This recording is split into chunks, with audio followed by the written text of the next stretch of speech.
2021 Planning Commission Committee of the Whole meeting. This committee provides an opportunity to have an in-depth conversation on items contained in the agenda. Items referred to the committee are usually deemed inconsistent with the 2030 comp plan. The committee discussion is less formal as compared to the normal planning commission meeting, and there are generally no time limits for speakers. I want to give an asterisk to that because we have 4 items today that I anticipate are going to be time heavy. So what I'm going to do is, if we're getting light on time, I'm going to put time limits on speakers, just so we have enough time to get through today's agenda. I know we've got a lot of public comments and callers that want to speak about these 4 items on our topics today. So if any of the participants have any issues with the technology, please send a message to the moderator. Today's moderator is Ira Mabel.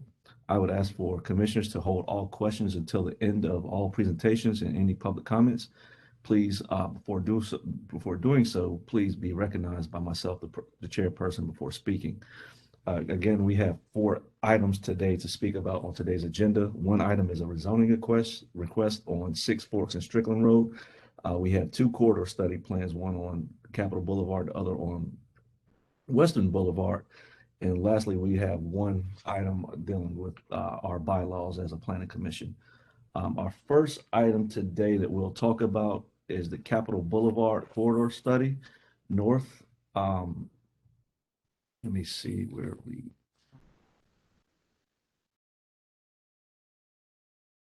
John Anagnost. Commissioner Bennett.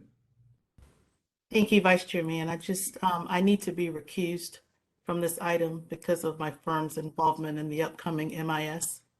Okay. Without any regards, do we have any issues with Commissioner Bennett recusing herself? Any objection? Seeing none, Commissioner Bennett, you can recuse from this case. John, Capitol Boulevard North Corridor Study Plan. We'll let you give your staff presentation at this time. All right, thank you. So good afternoon. I'm John Anagnost from the Planning and Development Department. And so the Capitol Boulevard North Corridor Study has now evolved into the Capitol North Corridor Plan. And so this is for the area of Capitol Boulevard between 440 and 540. So in this presentation, I'll talk a little bit about the development of the plan and then what actually is in the final plan report that then leads to the comprehensive plan amendments that are before you today, as well as the plan report. So like I said, this is a corridor plan for the area of Capitol Boulevard between I-440 and I-540. This is the study area, so mostly focusing on the commercial areas along Capitol Boulevard, but we also did consider areas outside of that narrow stretch. And so this is about 3 years in the making, and we had 5 stages of public engagement, including 4 that included large in-person meetings before the pandemic began. And so now we're at the end. In addition to those rounds of public engagement with public meetings, and the final stage did have 2 virtual meetings. There were 19 pop-up events that included going to thrift stores, libraries, the Triangle Town Center Mall, riding on the buses. There are 3 bus routes that travel through this corridor with high frequency, so traveling on those. And then we did also meet with local groups representing civic organizations or representing particular residents in the area. And that was very useful in gaining information about what their needs and values were. And so from that, we developed early on in the planning process these 4 vision themes that were expressing the goals and the values of the communities represented in the corridor. And these were published and shared basically are in the second stage of public engagement. And then through the final stages of public engagement, we would refer back to these and basically ask, are we following these vision themes? And so the final report basically took what we heard from the community. It also took information from technical information about the corridor and came up with these 4 categories. Just to give you a sense of where this is coming from and what the goal is, the North Carolina Department of Transportation has a project in development for the I-440 interchange with Capitol Boulevard. There's also a completed design for US 1, which is Capitol Boulevard north of I-540, to convert that to a freeway. And so knowing that NCDOT is doing projects at both ends of this corridor, the city wanted to be prepared for the expectation that NCDOT would eventually have a project for this corridor itself to have those projects meet in the middle, basically. And so we wanted to have a vision for what the city wants to see out of a project like that. And so but knowing that these are pretty intensive projects, one of the things that we really wanted to focus on was how can the existing communities in this area be prepared for major transportation changes and the construction that leads to that. And so the communities in Capitol Boulevard North or Capitol North are diverse. It's not one single area. There's many different neighborhoods, single family apartments, and it is one of the biggest sources of naturally occurring affordable housing in Raleigh. And it is there are areas on Capitol Boulevard that have some of the highest proportions of households that do not own a vehicle and are reliant on transit. And so those are things we want to be very aware of. There are also many small businesses on the corridor, over 200 small businesses, and many of those are owned and operated by people of color. And so when we are thinking about these transportation projects, we decided that it's really important before those projects get underway that the city make investments in helping those communities to be prepared for that and to be successful economically and socially through those projects and into the future to be able to enjoy the benefits of that. And so we have a set of action items that are very specific, that have timeframes that are before the transportation projects, and that have specific dollar amounts of spending that need to be provided by the city to support those action items. And so a couple of examples are a grant program for small businesses, and then helping to create a small business incubator and a business alliance. Business alliances do need to be self-sustaining, so that is really oriented towards the city providing organizational administrative support to start. But the city can't, it's difficult for the city to sustain that if the members are not also contributing. But we want to help get that going. So that's a big part of the plan, and it is the front of the plan. It's the beginning, and there's clear indication in the plan report that these things should occur before the transportation projects begin. Okay, so I've talked a lot about major transportation projects. And so what does that mean? Why were we so interested in making sure that communities are prepared for that? And that is because the core proposal of the Capitol North Plan is to convert Capitol Boulevard to what's called a multi-way boulevard. And that means there are two separate sets of lanes within Capitol Boulevard, one of which is intended to serve regional travel and one of which is intended to serve local travel. And then in the center of the roadway are dedicated lanes, space set aside for dedicated lanes for bus rapid transit. And hopefully bus rapid transit will be programmed by Wake County and funded, and then there will be space for that in the design that we're already putting forward. But in terms of the vehicle lanes, you can see an inner set of vehicle lanes. Those are intended to not have any traffic signals between I-540 and I-440. So a car coming from Wake Forest to downtown or vice versa, or trying to get onto I-540 or 440 would not have to stop at a traffic signal in this stretch of Capitol Boulevard. And then the outer lanes, you would have traffic signals and you would have pretty much full access like you do today to shopping centers and neighborhoods. And the way that that is accomplished is by converting most of the signalized intersections on Capitol Boulevard in this area to interchanges. And that doesn't mean an interchange like you might see on the highway where it's a clover leaf with big loops. These are intended to be very urban interchanges, so compact and really respecting the existing corner of the street, of the existing intersection. So being very square shaped and compact. But it is proposing that pretty much every signalized intersection on Capitol Boulevard be converted to an interchange or to have what's called a grade separation. That is Old Buffalo Road. The proposal there is that you'll be able to drive across Capitol Boulevard to get to the other side of Old Buffalo by the Emporium Shopping Center, but not to turn onto Capitol Boulevard. And then the red circles that you see are right in, right out intersections where you could turn right, make a right turn to get off of or onto Capitol Boulevard. You could not make a left turn. You could not cross Capitol Boulevard. And so when we're talking about interchanges, like I said, we intend for them to be compact and square. And they actually would probably be even more compact than what you see here, but this is a pretty good example of what we're thinking of. The couple things I'll note about this image is that this shows the cross street. So this image, the analogous street to Capitol Boulevard is the street going from left to right. The cross street, like for example, Millbrook or Buffalo, would be the street going from top to bottom on this image. And so this shows the cross street going over the main corridor. In Capitol Boulevard, it really would depend on the existing topography. In some places it would go over, and other places it would go under. And that is not something that we've worked out at this time. It's really for NCDOT to decide if they accept this project. The other thing I'll note about this image is it shows slip lanes on the right turn lanes from the local lanes on Capitol Boulevard street. We are not proposing slip lanes. So we want a person making a right turn to have to come to the signal, stop at a red light, and make a safe, slow right turn, and that protects pedestrian safety. And so the other advantages of the interchange, aside from improving traffic capacity by allowing those inner lanes to avoid traffic signals, is that we can also recommend that bus rapid transit stations be built right into the interchange, and I'll show you what that could look like. The other thing is that it makes shorter crossing distances for pedestrians. So you never have to cross those fast-moving inner lanes if you're a pedestrian because you're going over or under them. You're also only having to cross 1/2 of the local lanes at any one time. And so I do want to note that in the places, 2 of the places where you saw those red circles where it would be a right in, right out, and there wouldn't be an interchange to facilitate that pedestrian travel, we are proposing pedestrian bridges. So when a pedestrian would not have an interchange to be able to cross Capitol, they would have a bridge.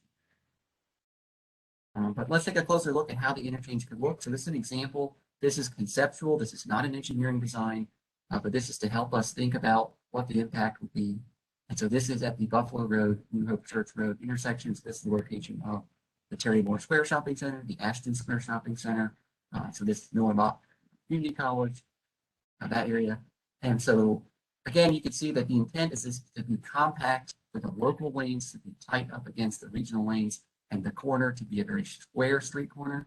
And one of our policies is also that the street corner should be as close to the existing grade as possible so that the new street corner has a similar feel and experience to the existing street corner. So here's a look at what that could look like if the bus rapid transit is built into the interchange. One advantage there is that the pedestrian accessing the transit stop does not have to cross all the way across Capitol Boulevard. They're only ever crossing halfway to get to the bus stop. The other benefit there is that in many cases today, pedestrians are crossing Capitol Boulevard away from an intersection because they're trying to reach a transit stop. They can see a transit stop on the other side. We don't want to take the time to go down to an intersection, wait for the signal, cross, and come back.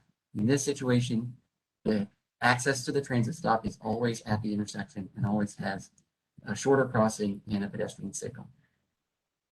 And we also have proposed designs for how pedestrian crossing and bicycle crossings should be built into those interchanges. And one of the city's existing policies that is universal regardless of a corridor plan is that a grade separated interchange should have a protected bicycle facility through the interchange. And so this is what we would give to NCDOT to request to be incorporated into these projects. So that's the Capitol Multi-Way and the interchanges. The next thing that we did in this plan is to develop policy recommendations for multimodal districts. And so that means at 4 different places along Capitol Boulevard, we have proposed a location for a bus rapid transit station, and then proposed land use policies around that station that would support the type of development that can promote and encourage ridership of the bus rapid transit and create an activated environment for transit riders to have employment, housing opportunities, and goods and services when they're using the bus.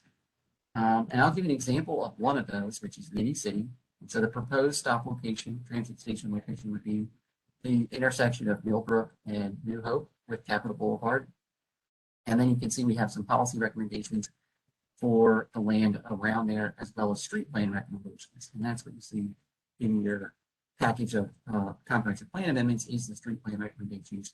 I do want to note that the land use policy recommendations, which is the future land use map and the urban form map, which is the recommendations that would say whether there should be taller heights in these locations. We have said in the plan that we want those to be delayed until the transportation projects are implemented. And the reason for that is twofold. We don't want to encourage a lot of additional density before the transportation infrastructure is in place to support it. The other aspect is we don't want to encourage significant redevelopment of these areas where we know that there are small businesses and naturally occurring affordable housing, again, until those community investments have a chance to be implemented. So really trying to set the stage that this is a sequence of events where the city makes investments in strengthening the community, we make investments in public infrastructure to provide transportation, and then we encourage the development that complements those other investments. So, but let's talk a little bit about the street plan. That is one of the big recommendations that we see today, the comprehensive plan amendments for the street plan. That's to create a parallel network along Capitol Boulevard so that in addition to the traffic capacity that we want to create for Capitol, we also want to make alternatives. If people are living in the neighborhoods there, want to get to local businesses, they don't necessarily have to get onto Capitol Boulevard to travel around their local community. It also provides an alternative path for cyclists and pedestrians to, again, travel around without getting onto Capitol Boulevard. We also have, again, like I said, land use and height recommendations, and then prioritization for bicycle facilities, part of which is using existing streets and building on existing projects and the existing bike rally plan, and then new bicycle facilities based on that denser, interconnected, parallel network of streets that we're proposing through this plan. So it's kind of 2 layers of additional bicycle facilities using the existing streets and the bike rally plan, and then a new street network that we're proposing that would also include bicycle lanes in many locations. So that is a summary of the plan. Obviously, I'm happy to answer questions about specific things that you have noticed or seen in the plan report or the comprehensive plan amendments. I do want to take a moment to note some comments that we have received from property owners and residents in the areas where we're proposing these new streets on the street plan. Thanks, John. John, we can't hear you.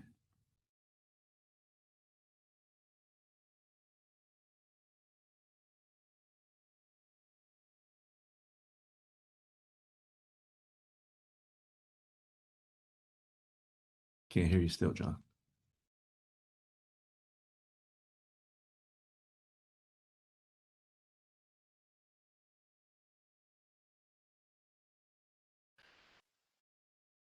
Moderator, Ira, can we, how many public comments do we have, or public speakers do we have ready to speak on this? We have 2 signed up. Okay. And I believe they are both present. Okay, before we open it up. No, I'll just say, if anyone else wouldn't want to speak on this matter that did not sign up, you can message me in the chat. Okay, all right, let's.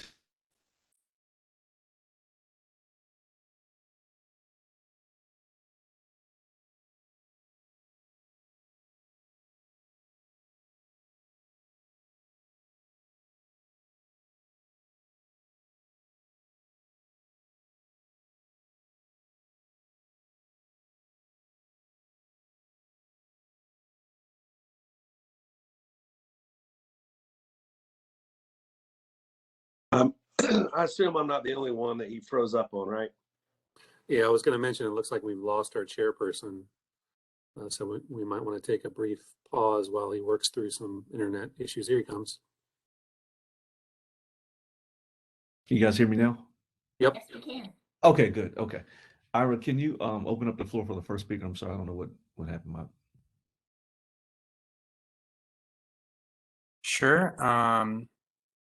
First I have Kirk Parker. Hello. Hello. I'm here to speak about the this plan, and we own property at the corner of Huntley Drive and Capitol Boulevard. It's a small shopping center. And I'm here to object to provisions of this plan that impact us. Number one is the addition of a main street proposed to run right through the middle of our property. And number two is the interchange that is in a concept phase that without more information, it's hard to evaluate it as well. So our current objections, based on the limited information we have, is that first of all, we considered the issue of access between Huntley and Mayflower, which this main street I'm discussing proposes to accommodate. When we developed the property in 2002, and we provided a cross-access easement that divided our property almost in half, and connected it to the shopping center to the north of us. I guess primarily this addition of this street is really hard to assess until there's more information and design rather than a concept with respect to the interchange, because I can't imagine how a grade change there is how far it's going to extend down. And by way of example, in order to construct that interchange, that it may extend beyond the existing curb cut, which is the access point for this proposed parallel street. There's a better option, in our opinion, to the west of our property behind it that connects Huntley to the shopping center to the north of us and continues on through directly to Capitol Boulevard. There'll be more on that in just a second. It'll be really difficult and impractical to build the type of street being proposed here. We have a existing kind of alleyway that connects the two properties currently.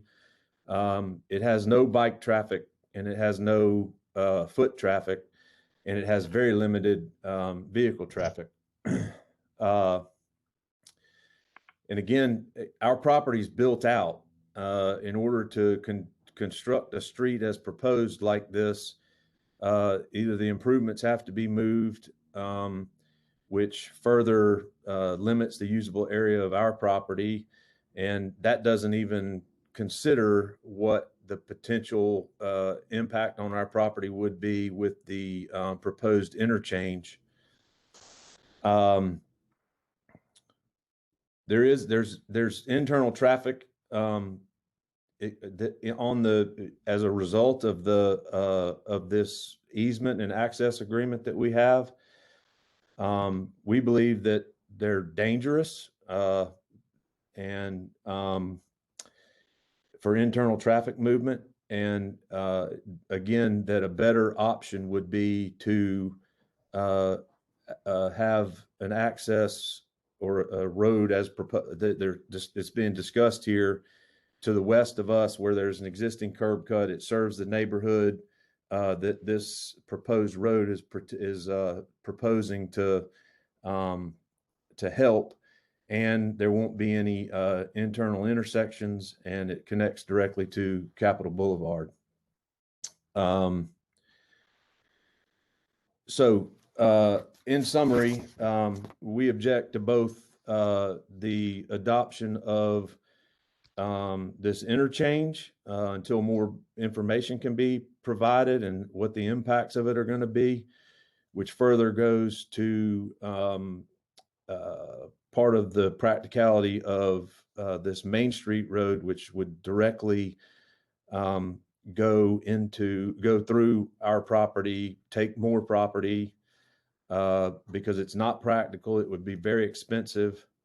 And we believe there's a better alternative to the west. So it's to have something adopted into a major plan that encumbers us or anybody we might convey the property to at some point. imposes a burden that really isn't fair. It doesn't provide the proposed public good. To be able to extend this street would be completely impractical because to the south of us is a swamp and a creek and so forth, which would make it very difficult to extend it at any time. And so we would prefer that this be removed from the plan and at least the main street being proposed to run through the property. And again, we object to there being the interchange being adopted into a plan until there can be more information about what the true impacts are going to be. It kind of seems silly to impose on property owners and residents things that haven't been designed and that we don't know what their true impacts are going to be. Thank you, Mr. Parker. Please stay on, because what I want to do is get staff's responses to your comments regarding more information regarding the streets running through your property, and then also what you talked about as there being a better alternate to the west of the property. So I want to keep you on it. I want to hear staff's responses to your comments. But before we do that, can we hear from the second speaker that we have signed up? I believe the second speaker is no longer in the meeting. Okay. All right. Yeah, So, right. John, regarding Mr. Parker's comments, does staff or would staff be willing to consider gathering more information and then also a better alternate to the west of his property? Can I ask Mr. Parker a clarifying question? Yes, please. So is his proposal that the street basically go between his center and the Sam Ash Center? Is that basically what he's proposing? Yes. Okay. I think when we looked at that, what we saw there was a pretty steep drop off in that access point behind the Sam Ash. And that seemed difficult to accomplish, but Jason Myers is here. I mean, I have responses to a number of Mr. Parker's points, but I think I'd like to hear from Jason Myers from Transportation. If he has thoughts on that alternative. Yeah, thank you, John. This is Jason Myers of the city's Department of Transportation. I wanted to address first the interchange question a little bit, and I, Mr. Parker is certainly entitled to his views about the impacts, but one of the things that he stated that I wanted to make sure was clarified is that the strategy for these interchanges is to keep the local side of those interchanges at the existing grade. In general, everywhere, maybe that's not always 100% possible, but that's certainly the goal, and that the express lanes would either be elevated above or depressed below the current grade. In this location at Huntley, it's probably going above because the creek is just south of here and we can't go below before we're in the floodplain with the roadway there. So what he was talking about with the tie point for the grades to reach his driveway, that would be a concern in a traditional design for an interchange where you keep the main line at grade and you raise up a road above it. And I'm gesturing, but I'm not on camera right now. And so the strategy is to keep everything at grade on the property frontage, partly to reduce impacts through construction, and especially reduce impacts to the pedestrian environment and the ability for businesses to continue to operate there, because we don't want to be buying access from existing businesses as these projects are implemented. So that's an important part of the interchange. And there are, I think our colleagues from, or our consultants from WSP looked at these things a little bit more than I have. So if we want to dive into the details, they may be available too. In terms of the alignment of the street, the reason to draw the line where it is because that existing cross access is already there. And the shopping center is constructed in a way that partially implements the recommendation of the plan already. The main two differences between what the street plan would do and what is already in place is that the street plan would require it to be a complete street that would have sidewalks on it. Right now, it's just a driveway. It is, if you walk through that cross access, you're walking in the same place that cars and trucks drive.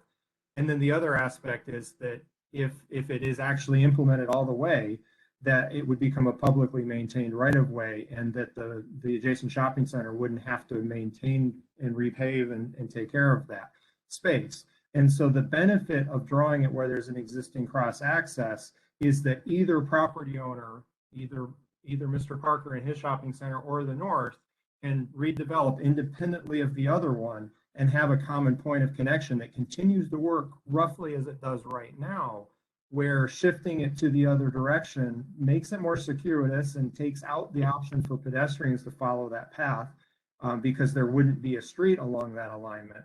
And Mr. Parker's right that it does take land, it puts it into public right of way rather than privately maintained driveways. And that's partly a question of urban form and development character, and that in the shopping center, we're used to seeing private drives and private access ways for vehicles. And I think the recommendation of the plan is that as this area changes and evolves, that we have public sidewalks and a grid of streets to support a different type of development that granted, as John has said, is expected to take place over a much longer period of time. What other questions can I answer for the commission or for Mr. Parker maybe? Can I add one other thing? Go ahead, John. I just want to make it clear for everyone in the meeting that when the city proposes a street on the street plan, that does not mean that the property owner is going to be forced to tear down any buildings. That does not mean the city is going to come in with a street project and condemn that property.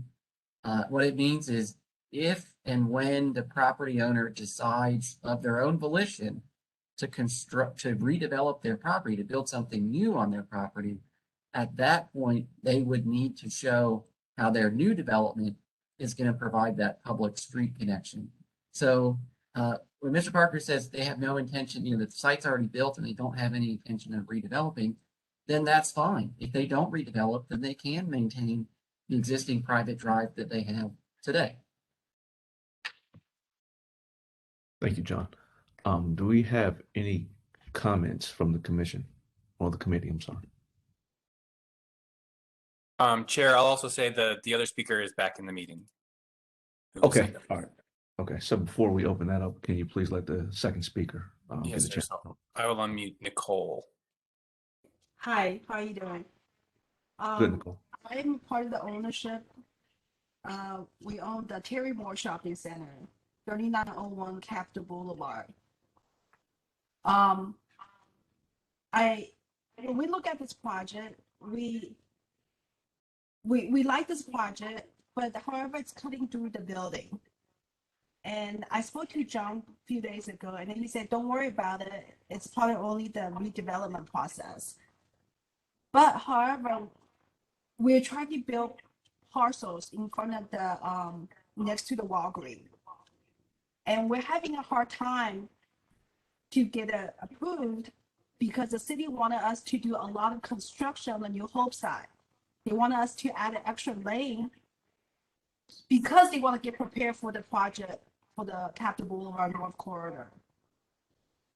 I want to go back to John again. You said it's not going to affect us until we redevelop, but it is kind of affecting us.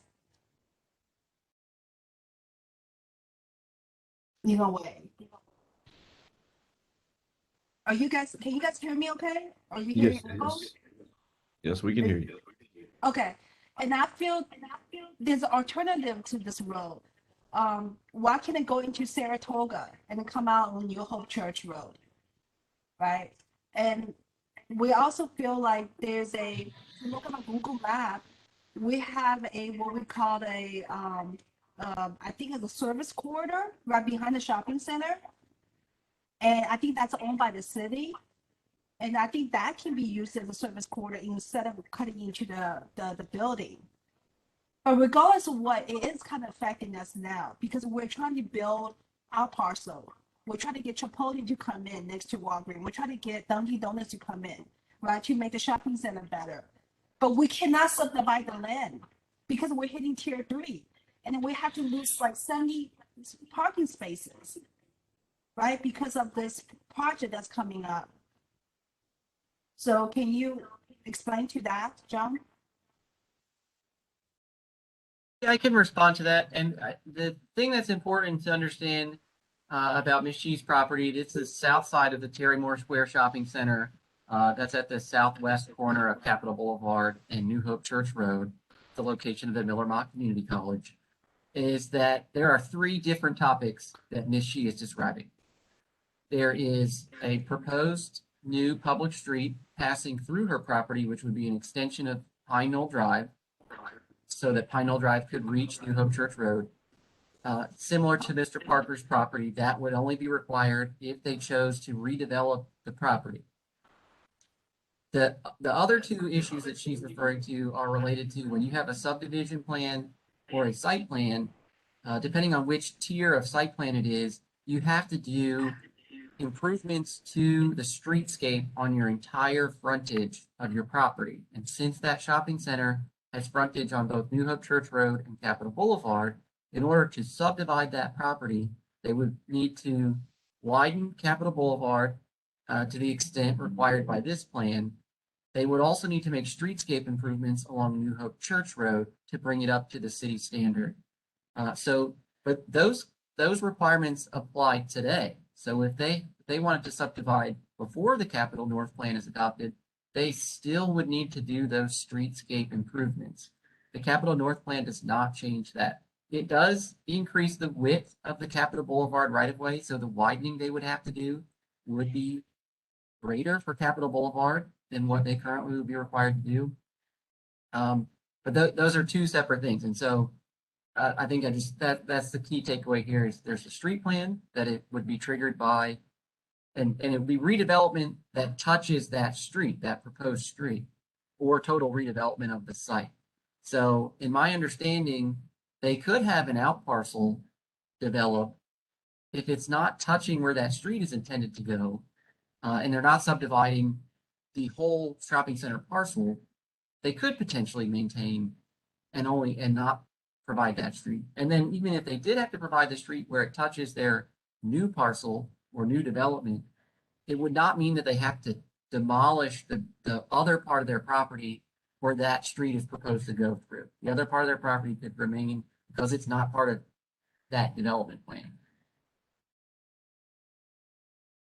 I just want to make clear that notwithstanding what has previously been said, it's really a 2-part process.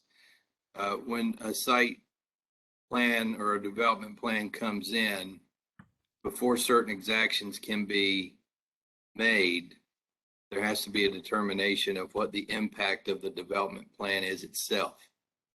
They have to be proportional. The exactions have to be proportional to the impact of the development. So there's more analysis that's required than necessarily what's been discussed here on a given site plan. So we couldn't say what, without further analysis, what a given site plan would be required to dedicate or construct.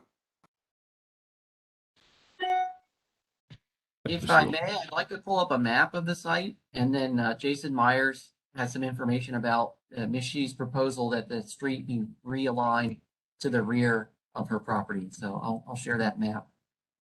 Okay, thank you. Thank you, Jim. Again, it's Jason Myers, the City's Department of Transportation. So the speaker mentioned 2 different alternatives to the alignment that's shown here. The first was Saratoga Drive, which is a existing neighborhood street through a constructed neighborhood primarily of single-family homes. And I think that our response to that is that generally this should be an and situation, that we don't want the only way to travel parallel to Capitol Boulevard to be a neighborhood street, but it's certainly positive that connectivity already exists. So we wouldn't be wanting to upgrade Saratoga and be taking homes or widening that property there, but it is great that it is already gridded in that sense. She also mentioned kind of a service corridor behind the building. And so if you see where it says El Pollo Rico, the L in the name of that business is kind of along that service alley. That is a private alley to serve the shopping center. There may be public easements on that if there is a sewer or water or some other utility purpose back there. It's not a street or a public alley right of way in the sense that I think of in transportation. I don't know what public infrastructure might be there that might be encumbering her property. If this shopping center were to redevelop and this plan were adopted and the redevelopment proposal was to shift the street there, that is within the ability and the flexibility of the street plan to do. So while it's shown drawn in the place that kind of bisects it in the middle and keeps it roughly equidistant from Capitol, because that's what seems most logical to us at the scale and the level of certainty we're able to look at this at, it doesn't mean that a developer couldn't propose something different and have it meet the intent of the street plan. One of the considerations that would have to come into bear to make that determination, whether it's appropriate to make that shift, is if a public street intersection of Deanna and that new street and New Hope Church Road were safe from a sight distance standpoint. And that was an area when the city was implementing the improvements on New Hope Church Road recently, that was a lot of concern. I think that the New Hope Church Road improvements largely improved that and, you know, fix some of that as the street were widened and some sight distance issues were cleared up. Maybe those aren't as big of a concern now, but that's very much a site plan engineering detail that if there were a redevelopment that would be worked out between the applicant's engineers and the city's development review staff. So it's certainly a flexible option. The street plan is meant to be kind of a rough network structure, especially within a given property.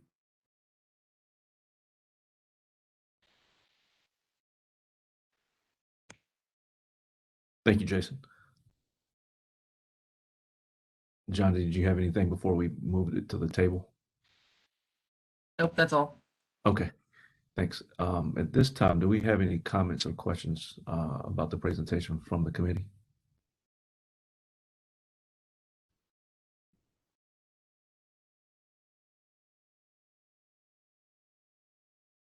And I just want to make note, I got a notification from one committee member that they had to stop at 5 o'clock. So I just want to note that we will be losing one commissioner at 5 o'clock for our stop. So we'll still have quorum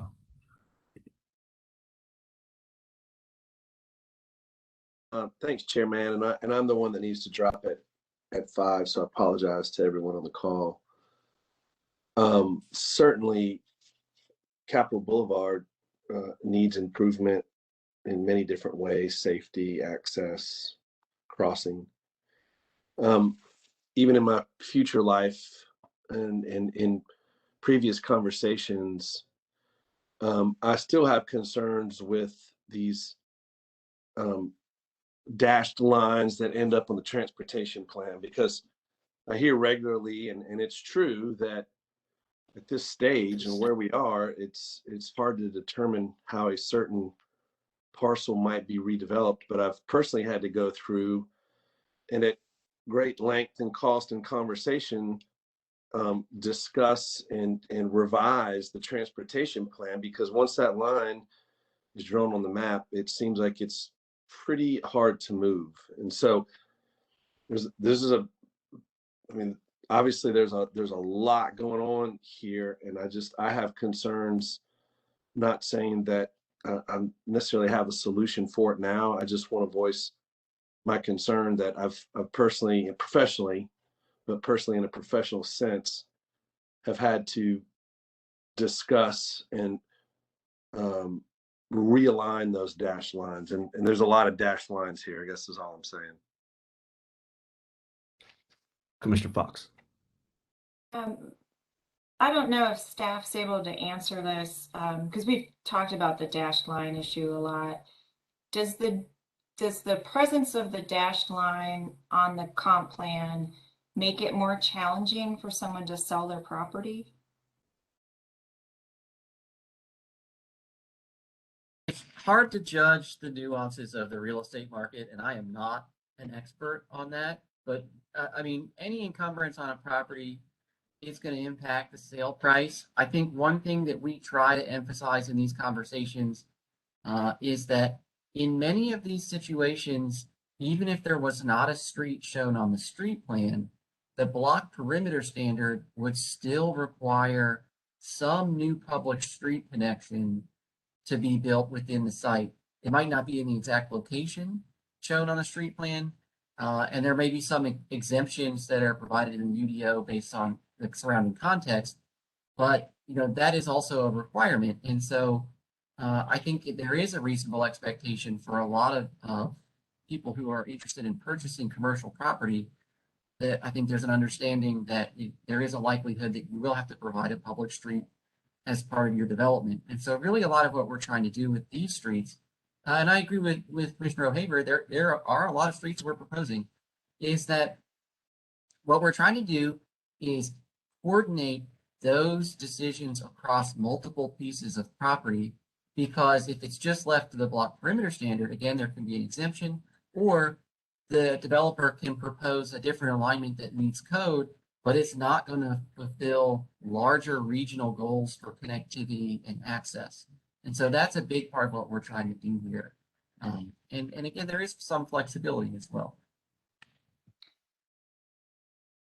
Has staff thought or researched other ways to accomplish this? So we have block perimeter standards. Are there areas where we need a performance metric for an alternative block perimeter, or additional grid density in certain locations versus the technique of the dashed line on the comp plan?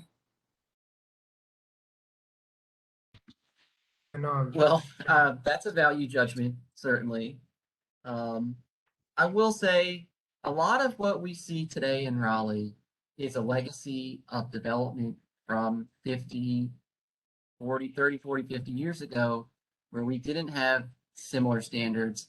And now we're saying we have to make up for that a little bit. We have to go back and try to retrofit. And as we see here, this is a good example. It's very difficult to retrofit in a lot of situations. And so one of the great values of planning like this is that we are looking 20, 30 years into our future from today. And we're saying we do think there is going to be significant redevelopment during that time period. Let's not repeat that, I won't call it a mistake, but let's not repeat that different set of values that we had then. Let's adopt the values we have now. Let's apply those in a way that makes sense. But I think there certainly could be ways to look at the block perimeter differently. Yeah, I think I'm open to a conversation on that. I bring it up. I think there may have been a recent Title VI claim in North Carolina regarding encumbering a property in an EJ community. You just might want to take a peek at that.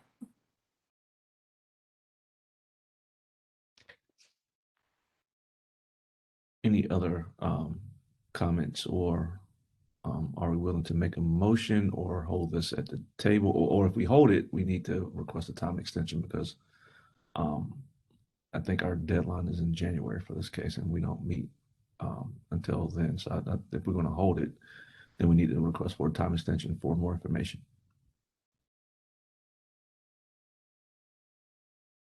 Commissioner Fox. I don't know where everyone else is on it, but I would motion for a time extension to allow us a little bit more time to digest this one. There's a significant amount of comp plan amendments associated with it. Okay. I will second that motion for a time extension. Do we need to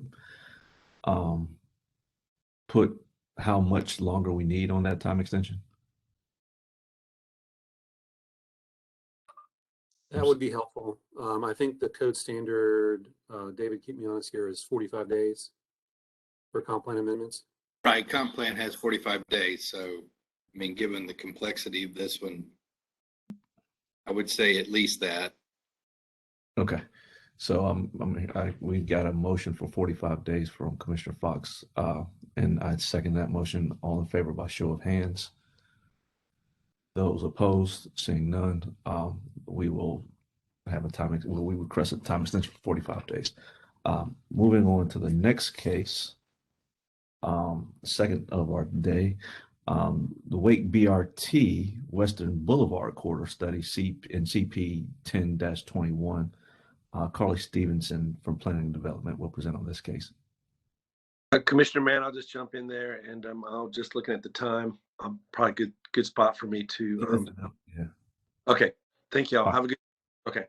Thank you, Commissioner O'Haver. Thank you.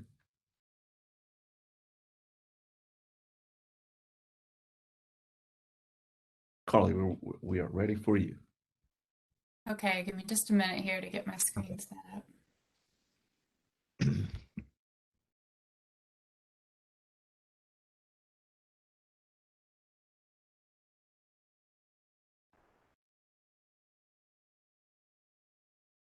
And while she's setting up, Ira, how many speakers from the public do we have for this case?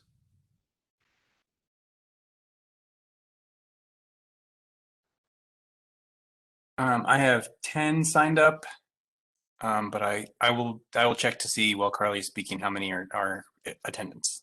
Okay, thanks, Ira. Yep. All right. Good afternoon, Chair and members of the Commission. I'm Carly Stevenson, a planner with the Urban Design Center within the Planning and Development Department. I've been a member of the core team studying and creating opportunities along the Western Boulevard corridor. And today I am filling in for Danya Sandeep, who is the project manager for this effort. She is currently on an international flight, so very unavailable, but I promise to keep her updated about what happens today, and I'm excited to be here representing this project. With me today, I have a panel of experts that have been extremely involved in this study and are willing and ready to help answer questions after my short presentation.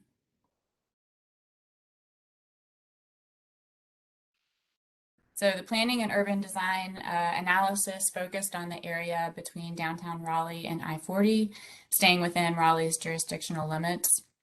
The gray area represents a half-mile buffer around the corridor, or roughly a 10-minute walking distance. The orange dots that you see on the map are the proposed station locations along this BRT corridor. And the dashed line to the far western end shows the preferred alternative. So the brand new infrastructure for the western extension that completes that connection into downtown Cary. The BRT study stopped at South Saunders Street, but for the urban design opportunities portion, which this final report details, we looked further to the east to better align with discussions happening with the Dix Edge area study and also other connectivity projects into downtown. So there were 3 major deliverables for this study, or areas of analysis. There were 2 of those that were consultant-led, and that includes the land use and market analysis, and then also the LPA selection, so the BRT route. That was endorsed by both Raleigh and Cary councils in fall of 2020. So more information about both of those deliverables and analysis are available in a separate report done by the consultants. For the urban design opportunities, which was scoped in-house by the Urban Design Center team, we were looking at physical improvements that will enhance the quality of the public realm and really make the implementation of the BRT successful. So the urban design scope and vision focused on how to transform Western into a safer, multimodal, well-connected corridor. The focus for the study recommendation is on infrastructure improvements. The land use recommendations were deferred to the station area planning process, which is upcoming. The UDC scope and this urban design report are meant to bridge the gap between the physical BRT implementation and design, which has also started, and the TOD policies that are ongoing and upcoming, like the mapping. So this is a snapshot of the project's timeline. Kickoff was in November of 2019. And of course, we experienced delays due to COVID and had to shift our engagement efforts from in-person to virtual. The Western BRT design phase began earlier this year, and there has been a lot of coordination with transit to ensure that what we're recommending in this urban design report is being considered as that design of the BRT and the travelway takes off. We had extensive community engagement through a series of both in-person and online events. And as part of our switch to the virtual world for engagement, our urban design team led the creation of an ArcGIS story map to help walk the public through various design opportunities, really creating like a self-paced and visual format for the public to digest this complex information, which we found really successful. We engaged more than 2,000 community members, and after the report was released and survey results were in, we had 72% positive sentiment for the recommendations coming out of the study. And through the various engagement efforts, the community identified key priorities for the study, which I have listed here. These include pedestrian and bicycle connectivity, intersection safety, transit-oriented development, and sustainable design. And these carry over into the study themes, which became the framework for how we prioritized and organized our recommendations. Most all of the study recommendations fall under one of these themes. This is a breakdown of how recommendations will be implemented and adopted. Implementation plan matrix for CIP items. There's an action plan matrix of follow-up items. And then the comprehensive plan amendments broken down into area-specific guidance, the area plan, map location, street plan amendments, and then bicycle map amendments.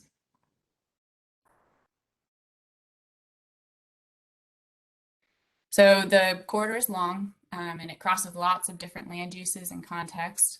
So in order to make this a little more digestible, both for ourselves and for the public, we split the corridor into 6 more digestible zones. So each zone represents an area with similar land use challenges and opportunities. And within these zones, we looked at major intersecting corridors, frequent transit routes, future development and planned projects, and then also catalytic properties that are primed for transit-oriented development.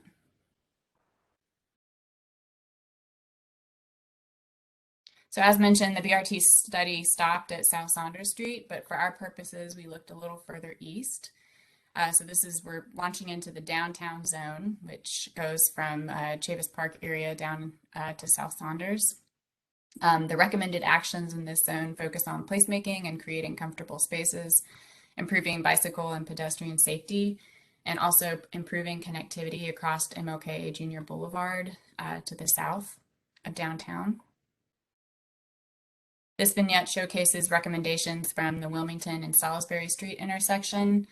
Things that are addressed or recommendations address issues with long, uncomfortable crossings at this intersection and configuration or alignment of Salisbury to Western Boulevard that currently dedicates lots of space to cars and not the pedestrian. And these are the street plan amendments in the downtown zone.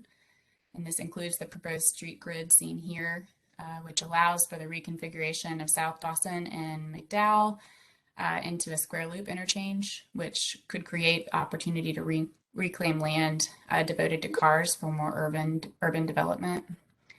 Coordination for these street plan amendments was made with RHA and transportation staff, which that street grid that is shown is the Heritage Park site. And also the bicycle connections included in this zone provide better access and connectivity between downtown Raleigh Union Station and the Western BRT corridor. Moving on to the park zone, due to this zone's proximity and adjacencies with Dix Park and Pullen Park, there were a lot of opportunities identified in this area. And it's really a unique opportunity to do some more significant improvements or concepting because the city of Raleigh is the primary landowner. Recommendations focus on connection of the corridor to Dorothea Dix Park and to Pullen Park, improving access into the parks, and also improving bicycle and pedestrian safety. This is an example of a concept pulled from the report modeling a transformation at the South Saunders Bridge. And the concept showcases how this area and the excess state-owned property that's adjacent to the bridge could really transform to become a gateway between downtown Raleigh, Dix Park, and the BRT corridor. and allowing a physical connection between the vertically separated South Saunders Street thoroughfare and Western Boulevard, which may house a BRT station at that location. This is another example of a concept from the report. This illustrated plan showcases recommendations for the opportunity areas identified at Ash Avenue and Pullen Road, with the main idea being to reduce the footprint and alignment of the intersections to give space back to the parks and the pedestrian, and using the expanded space to create more of a linear park situation that can seamlessly connect people from States Campus through Pullen Park and into Dix. And these are the connections and redesignations to help streamline the access and connectivity in this zone. Bike plan amendments also help achieve better connectivity in this area. The street network and bike plan amendments recommended here were all coordinated with NC State and our transportation staff. So moving into campus zone, this is a large section of Western Boulevard that fronts state property through this area. So we were limited in scope of what we can actually implement, but there was a potential transit-oriented development catalytic site at the Mission Valley Shopping Center that was identified in this zone. For all of the transit-oriented development sites that we have identified and selected along the corridor, the goal was to make the public realm and infrastructure recommendations through this report encourage more density, walkability, and multimodal connectivity at those sites. So in this zone, recommendations focus on connecting NC State's main campus to the corridor and really capitalizing on the opportunities at Mission Valley. And this is a snapshot of the Mission Valley recommendations from the report. There's a lot of overlap with the adopted plan for the Avett Ferry Corridor study, which detailed a lot of pedestrian connections and potential street additions that could happen during redevelopment. And once again, we coordinated all of these recommendations from the plan with NC State. As we know, they're updating their master plan, so there was a lot of consideration of their future plans for the area. All street plan amendments are consistent with the growth and development anticipated for the university's campus. The master plan at Greek Village had different streets than what was shown on the existing street plan map, so we worked with them to better realign those as identified here in the street plan amendments map. And same thing for the planned bicycle facilities. These once again are recommended to better connect Mission Valley, Greek Village, and the main campus. So moving on to the next two zones, the Method Kent Commercial and Multimodal Link Zone.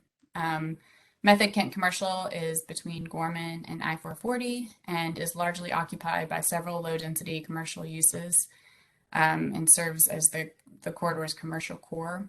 It's also home to neighborhoods with a lot of rich cultural histories in the city. The multimodal link has witnessed significant transformation in recent years, mainly with new construction in the form of residential single-family homes. It also offers a lot of opportunities for connections to high-frequency transit networks like the Blue Ridge corridor. Each of these areas have an identified potential catalytic transit-oriented development site. So there's the existing Food Lion site in the Method Kent commercial zone, and then the former Kmart site in the multimodal link. So recommendations in this area really focus on, creating smart street grids in those areas and also focus on connections between the surrounding neighborhoods into potential destinations on the corridor. And this is a snapshot of the recommendations at both of those TOD sites in those zones.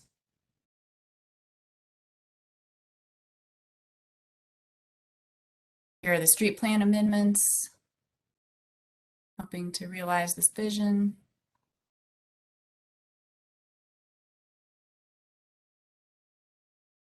And then also separated bikeways and bike lanes, helping to reinforce and improve the transformation of the Blue Ridge corridor into a main north-south and pedestrian scale connection into the BRT corridor.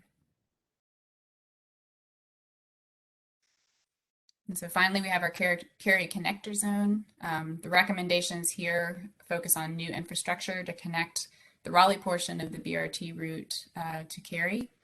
And then there's also a lot of focus on environmentally sustainable planning and design strategies to reduce negative impacts of the brand new infrastructure on some pretty sensitive ecological areas.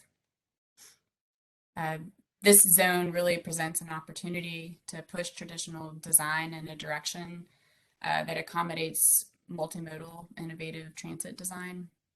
The zone is at the headwaters of Walnut Creek and has potential to set a new standard for a green transit-oriented type of development. Within this zone, there's a TOD site that was identified at the current Plaza West location, which also takes into consideration that environmental sustainability theme. So this is an overview of the Jones-Franklin intersection with street recommendations around the TOD, potential TOD catalytic site. And then this diagram shows how the new BRT extension can move through the area that's north of Buck Jones Road and intersects with the end of Wolfwood Drive, where a potential BRT station is planned.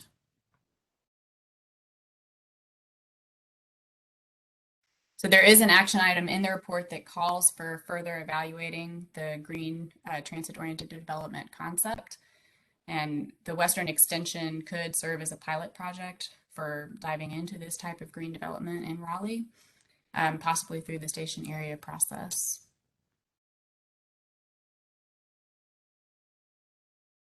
For a successful BRT, it's critical that we create a connected framework of streets and pedestrian and bicycle infrastructure. And so that's what we really tried to do in this area, since a lot of streets don't exist and a lot of gridding has not been created yet. Same thing with the bike plan amendments. There was a lack of bicycle facilities, which we see as critical to ensuring the success of the future BRT through this area. Finally, I'm going to quickly go through the corridor-wide network maps that stitch together the recommendations we just went through. This is an overview map of all the streets that will be added to the street plan, and the recommended bike facilities that will update Raleigh's bike plan, shown here in pink and dark blue. On this area-specific guidance map, these recommendations reflect a holistic analysis of the corridor, include the location of the catalytic TOD sites that were identified during the process. There's also proposed greenway trails and corridor connections that are detailed out here. And then streets that we didn't feel were appropriate for the street plan map are added here as recommended streets as part of future redevelopment. There's open space opportunities and also intersection improvements listed on this map as well. And then this map identifies areas that the team identified through high-level overview as containing some sort of environmental opportunity or challenge. So on this map is included the greenway trails, once again, opportunities that we found along the corridor for green stormwater infrastructure. And that mainly, those recommendations are mainly on city-owned land. There's also opportunities identified for open space acquisition, conservation or conversion, and then also areas along the corridor that are particularly sensitive due to environmental factors such as crossing tributaries or being located near headwaters.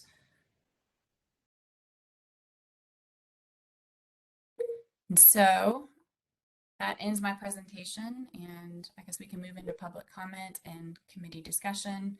As mentioned previously, if no action is taken on this item today, a time extension will be required. I also wanted to mention that we are aware of concerns regarding the addition of Field Spring Lane into the street plan, and we have slides with information on this amendment and options to consider that Jason Myers from Transportation Planning is ready to present and talk about during the discussion. Thank you, Carly. At this time, I'd like to take comments from members of the public. I'd like to ask for the moderator to please present the first speaker. Just want to make a note that when speakers get on, please, for the record, please give your name and your address when you begin your talk. Sure. Thanks.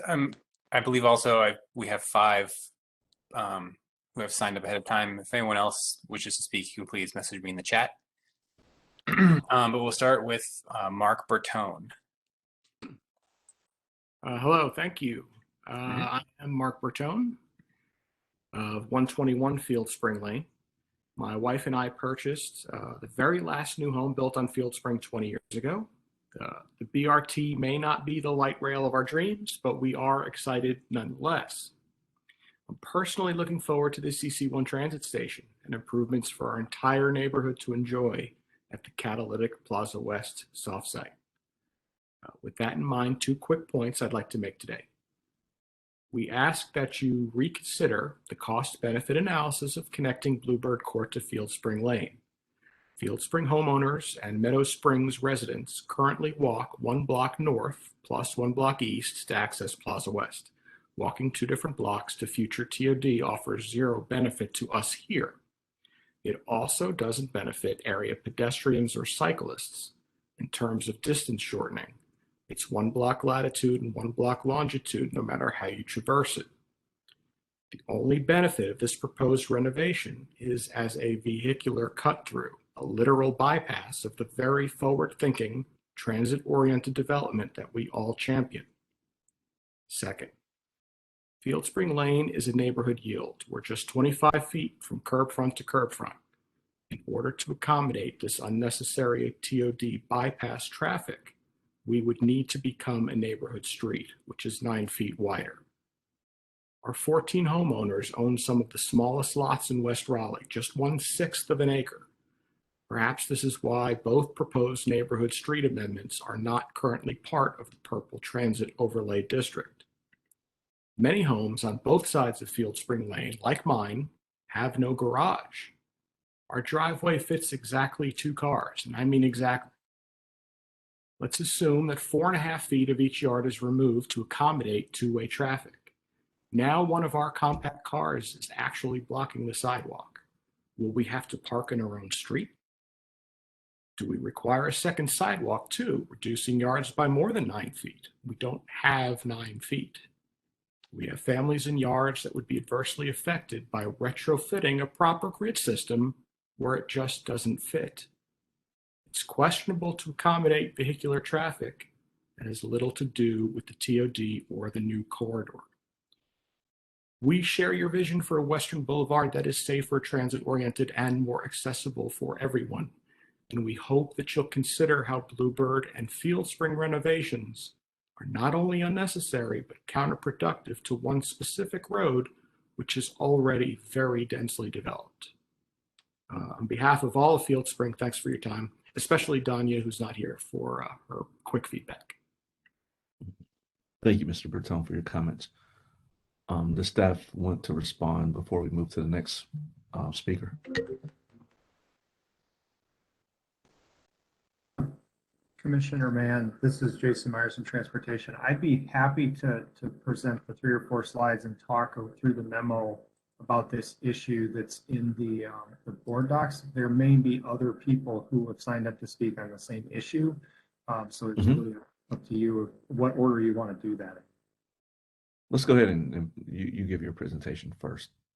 Okay. I'm not sure if I'm able to share my screen. Carly, can you pull it up since you had it handy and I can just have you drive while I talk? Is that possible? Yeah, I will do that. And I was actually thinking we were going to flow right into this part of it. We talked a lot about the lines on the map in the Capitol Boulevard plan. And these issues are I think, inherent in an urbanizing context and places where we're doing a lot of redevelopment. So if you go to the next slide, Carly, I'll just refresh everybody's memory of what the comprehensive plan amendment proposal looks like here.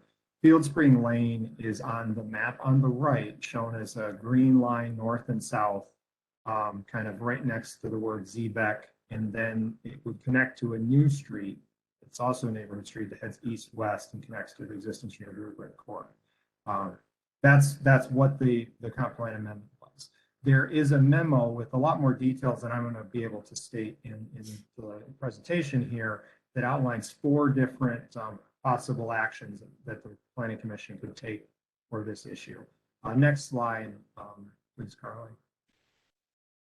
The Mark Bertone said, Carly, can you get to the next slide, please? Yeah, there it is. Okay, sorry, it's probably lag on my side. Yeah. He mentioned the neighborhood yield. And so what I've pulled up here is 2 images from our Unified Development Ordinance. On the left is a neighborhood street, which is the standard for which the current comp plan amendment would imply for this street. Now, it is not really the way that would be implemented is through wholesale redevelopment of those single family homes. But it does imply that that's what the city's long-term plan is, to have a neighborhood street mapped on what's currently built pretty close to a neighborhood yield standard. The differences between the neighborhood yield and what's currently there now is there's only sidewalk on one side, and that sidewalk follows a narrower configuration than we have in our current standard. I believe it's about 5 feet wide and about 3 foot behind the curb, where now the city requires a 6-foot sidewalk, 6 foot behind the back of the curb. So a neighborhood yield is basically the existing condition with a few minor tweaks. The neighborhood street is what the comp plan amendment currently shows. Next slide, please. And again, here's a picture of that from Google Streets View. You can see the sidewalk with a narrow grass spurge on one side and the lack of a sidewalk on the other side. You can see that when people park on both sides, it becomes a yield condition. There's only enough room to pass one lane of traffic, which works very well in many neighborhoods where you have a dense grid of streets that people can do that without problems. And that's why it's a part of our code now, as it was way back in the early 20th century. Next slide, please. So these are the 4 options that staff kind of came up with to address these concerns. They all have pros and cons that are articulated in that memo. The first is to just keep things as proposed. The second is to not put a street in the street plan, but show a street connection, not on Field Spring Lane, but east and west at the south end of Field Spring Lane. And one of the important things to understand about this neighborhood is that it was built by a development that built an apartment building at the end of the street. It's a income specific senior housing complex that I don't remember the exact year, but it is 20 years old now. And if I remember hearing right, at the end of 30 years, its income limit will go away, and the development agreement that resulted in, and it was built with city participation through kind of a community development process back then. So part of the purpose of this street connection is to presume that that existing apartment building has a life. It might last a lot longer than the 30 years that I just mentioned, but that at some point it would be redeveloped, and that whoever owns it at that point would presumably want to build it at least as densely as it is now. And we would not really prefer to have an apartment complex at the end of a neighborhood street that's also a cul-de-sac, especially becomes more dense. At the same time, there's a presumption that the redevelopment along Jones Franklin Road will happen, and those 2 things could allow for a connection between them. Putting a street in the area-specific guidance allows Planning Commission and City Council to designate what that street connection should look like. It could specify a neighborhood yield street. It could specify something custom. It could not specify anything and let the development context decide that, but it would not actually designate Field Spring itself to have any changes. It wouldn't imply that we're going to widen it to a 36-foot wide street or change the right-of-way width. That's something that provides many of the connectivity benefits, provides a lot of the street resiliency, but doesn't have most of the impacts. It would allow for traffic to drive through this area, which is one of the downsides. The third option is to show a non-motorized connection along that same axis to connect the end of Field Spring to Jones Franklin Road. And while the citizen is correct, or the resident was correct, that it doesn't make it shorter to walk to the shopping, it does provide shorter walking distances to other destinations in the area. And it also provides a little bit more I guess, connected walking experience. You know, I'm a pet owner. I have a couple of dogs, and I like to walk around the block. I don't like to walk down the street and back, and it provides a lot more blocks in the neighborhood to do that on. And that's that's one of the reasons that a graded street would be beneficial. And a neighborhood connection, or sorry, non-motorized connection to provide that walking and biking benefit without putting any vehicle traffic through that area. One of the downsides of that approach is that our development code doesn't really create an option for us to require that.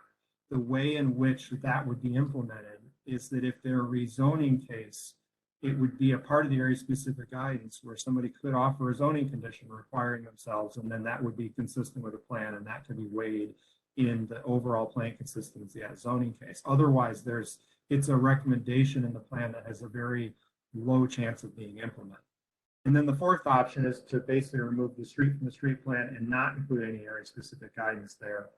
That would basically be very much a status quo scenario for the streets. And so I can answer questions about any of those four things. The next slide, if Carly can go there really briefly, just to remind you guys what the area specific guidance map looks like for the entire corridor. The white dotted lines are those streets that would be through redevelopment, but don't have a network purpose in the larger context of the city's network. And option 2 would be to replace the street plan recommendation with a short section of one of those white dotted lines along the east-west portion of extension of Bluebird Corridor. Can I answer any questions for the commission about this information?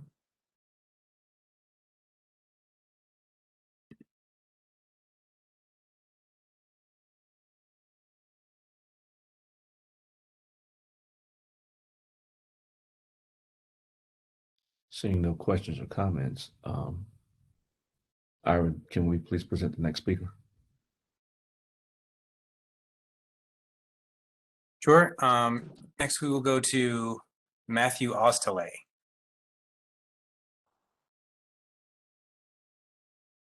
You can go ahead, Matthew.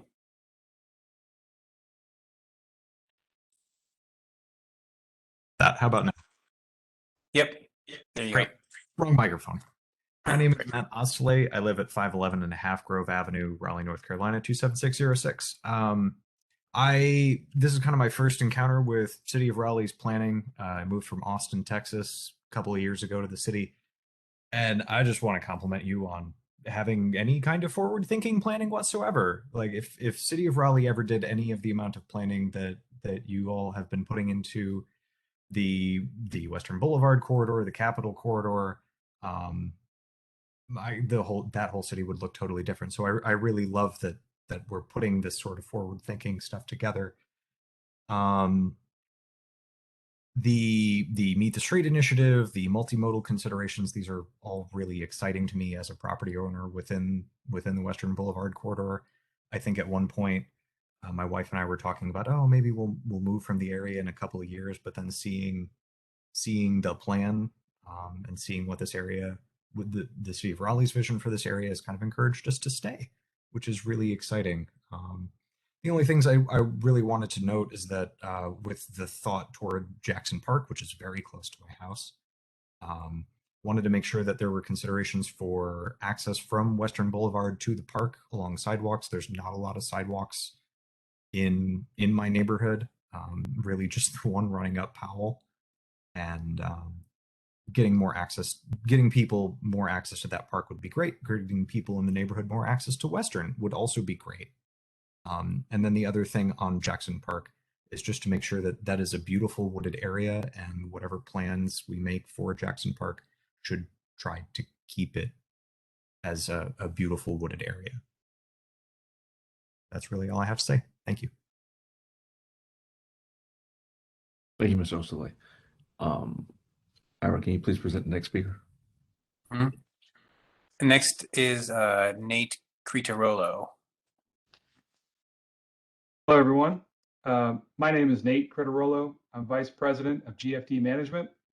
We represent the owners of the Plaza West Shopping Center, and I'd like to read my statement.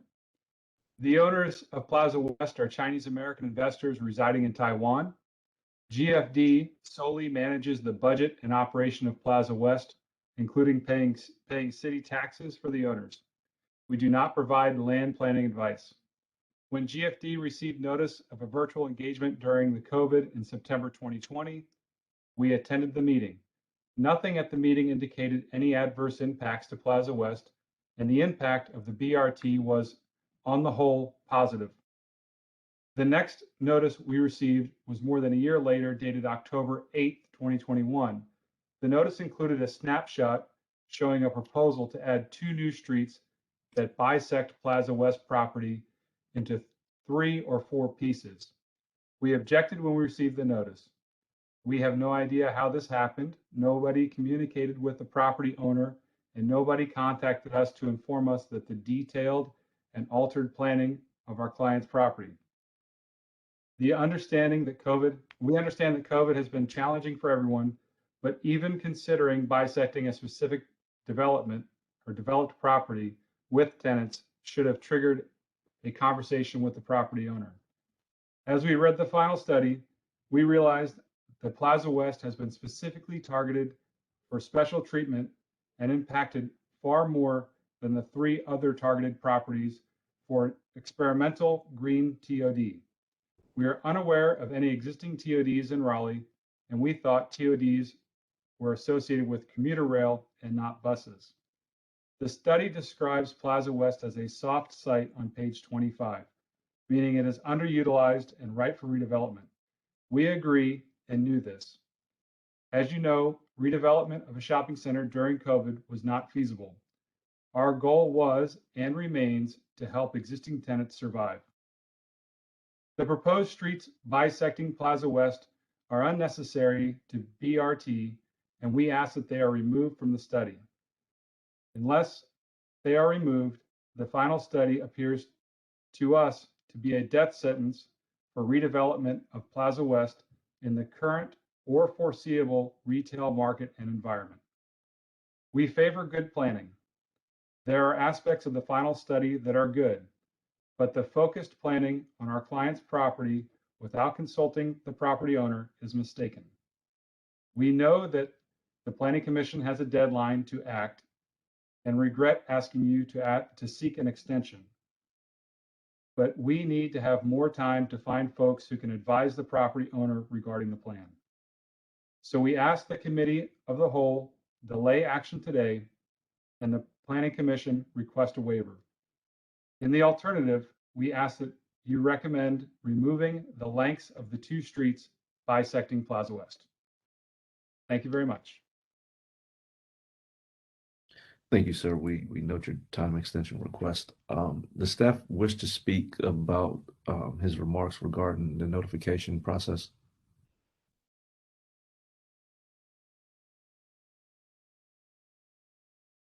Seeing none. Ira, can you please present the next speaker? Next, we'll go to Selman Shabir. You can go ahead, Selman. Hi, thank you. My name is Salman Shabir. I am a resident of 108 Field Spring Lane, Raleigh, 27606. Can you guys hear me? Yes. Okay, excellent. Thank you for giving the opportunity. I really appreciate all the good work you guys are doing and planning for the future. It's very exciting, and we have been living on this property from 2007. When we purchased the property, we were told a couple of things that I mentioned to Jason when we met, and they were very kind enough to come next day and I would say, survey the site and figured out some of the stuff that's been happening, because those were some of the things that was not bringing notice to them, that there was some issues with the water runaway, and we have some other sites that on the end were covered, that there were some privacy issues. So considering that we have been living and we have kids here, my approach towards the property, how you are trying to change, is towards that we have kids and we have already had issues with traffic on this Field Spring Lane, because when you enter, it's elevated and it goes down. So when you're turning from Buck Jones Road, when you enter the street, you don't see what's down the road from you. And we had a lot of speeding people. I have to buy my own kids like caution sign and all that stuff. I had two of them. One of them got destroyed because somebody hit it. They speed around above approximately 40-45 miles per hour here, and there's no way we can stop them or we can do anything. And I have sometimes parked my car on the street to slow down people, and we have a lot of traffic in the manner of those service cars for the end of the road for seniors and all. My neighbor's car, brand new car, has been hit twice while parked at night. Been dented both doors totally because the road is really narrow. And as Mr. Bertone mentioned, that this is a tight street, and Jason also agreed that this was developed in a code that it was supposed to be a Raleigh street, but then it was an HOA, so we had all that kind of a conundrum there. Our focus is that when you open the street, we already are very aware of the speeding and the traffic that goes from there, and how it affects our pretty much the kids are always out there and playing, and we have multiple kids now on the street. When we started, ours were the only kid. Now we have like 6 kids on the street. So all those issues and all this, I would say the livelihood of the families depends on it, because after you opening the street, it will become pretty much very hard for us, our kids, to be even outside, or they need to be very careful, and it has to also affect our entering our property or leaving our property, because with the traffic, it's really a hassle. And we have discovered that in past time, we have been getting kind of traffic from the other side of the road, which is a foot traffic also. But it always goes straight from our street to Buck Jones Road, nothing else. And we have mentioned that is something of a security issue we have got, because we have some break-ins on the side of the Buck Jones Road a couple of times. And some of us have caught some people trying to break in, and we have notified. And this has been pretty, I would say, pretty calm after they built the fence at the end of it. So there was a fence that was extended. So my approach towards is that I like the plan. I like what you're doing with BRT. It's very futuristic, and but there are some other background issues that needs to be considered, that once you try to add more traffic or add more entrance or exit for other people, it's going to bring problems for the resident, which will be safety and security. And that is something that I would like to also address to Jason, that he also came and he also noticed that how we don't have a backyards. We are really small property. If we fence in and if we do those kinds of, our whole property just becomes like a small little patch. There's nothing left. So we are trying to maintain as much, I would say, the beauty of a street with the security that we have, and trying to also understand that you need this changes that you want, but be careful that there are other underlying issues that's not been considered in the study. Thank you. Thank you, Mr. Shabir. Commissioner Mann, this is Jason. Do you mind if I respond to one aspect, mostly for Planning Commission's clarity? Yes, please. The resident just mentioned some things that I wanted to explain a little bit. During the Ask a Planner event, when a lot of neighbors in Field Spring came to voice their concerns and talk through the issues with staff, this is before we developed the memo that's in the backup. We were just researching things, making sure we understood the issues and the history of the neighborhood and everything. It was discovered that Field Spring was not on the city street maintenance inventory. We did not consider it a city street. And we discovered and uncovered that was an error. It was dedicated as a public right of way. It was built to city standards, and somewhere along the line, the paperwork wasn't finalized to make it a city street. So some of my colleagues in the Department of Transportation went out, they kind of surveyed things, they built a checklist and decided that yes, it's built to city standards, and has now put it on the city's inventory, so it will be resurfaced when its time comes, and everything will kind of go to plan. And I think that some of what Samir was saying was in response to that site visit and some of the concerns that came out through that. But it was an aspect of this. It's not necessarily related to the plan, but was uncovered through the planning process. Thank you for that clarification, Jason. Ira, can we please present the next speaker? Yep, we have 2 speakers left. The next one is Steve Burt. You can go ahead, Steve. Great. I was wondering if at all, Mr. Mabel, if I could present a couple of items. I did submit them to the committee ahead of time, but I also have them available if it's easier for me to pull them up. And if not, I understand and don't need to present those items. Before we present, let's take a vote on to see if we want those items presented. For a show of hands, can we see those in favor or seeing a small presentation by the public commenter?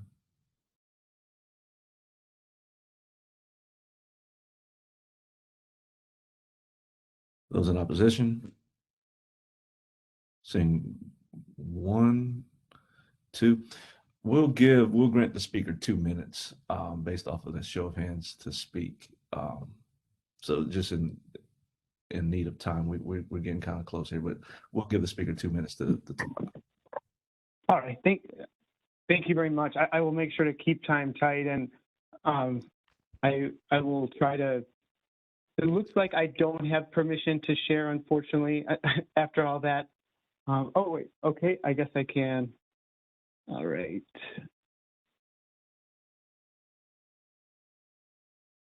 Right.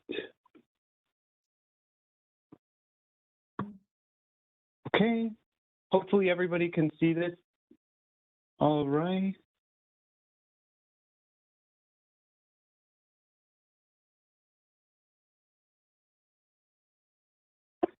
I apologize. Maybe this is more trouble than what it's worth.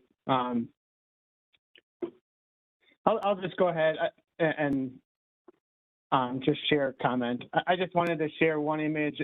We had the neighborhood get together, and I wanted to really let the commission know that we do have a strong consensus in the area for opposition to the potential street widening and the segment that would connect Field Spring with Bluebird Court.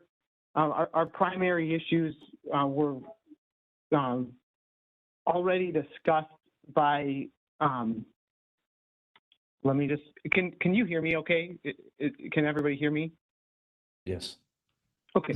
Our primary issues were discussed by Selman and Mark Bertone, but I also wanted to mention a couple others. There was a neighborhood meeting spot for our Meadow Spring apartment seniors. They like to gather and socialize by some beautiful trees in our cul-de-sac. And these trees are among a cohort of about 30 others that would be destroyed in the plan. So I think a couple of quick things to bring up that might be of value. We did do a petition. 13 of 14 homes were home during the petition period. We did a 5-day petition of the neighborhood. 13 of those 13 homes were against the proposal to amend the street plan on Field Spring. And then the majority of residents who are renting at the Meadow Spring apartments were against the proposal.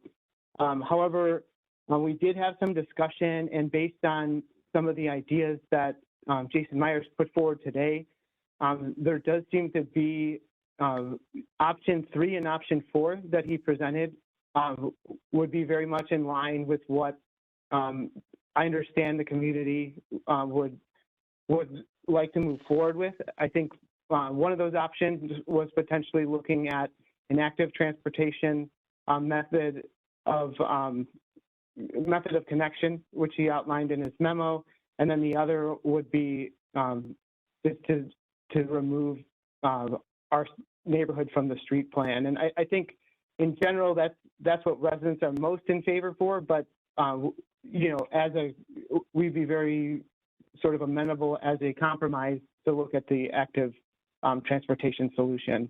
And I would like to reiterate what other speakers said today. I really appreciate the forward thinking of Jason, Danya, City of Raleigh with the BRT corridor plan.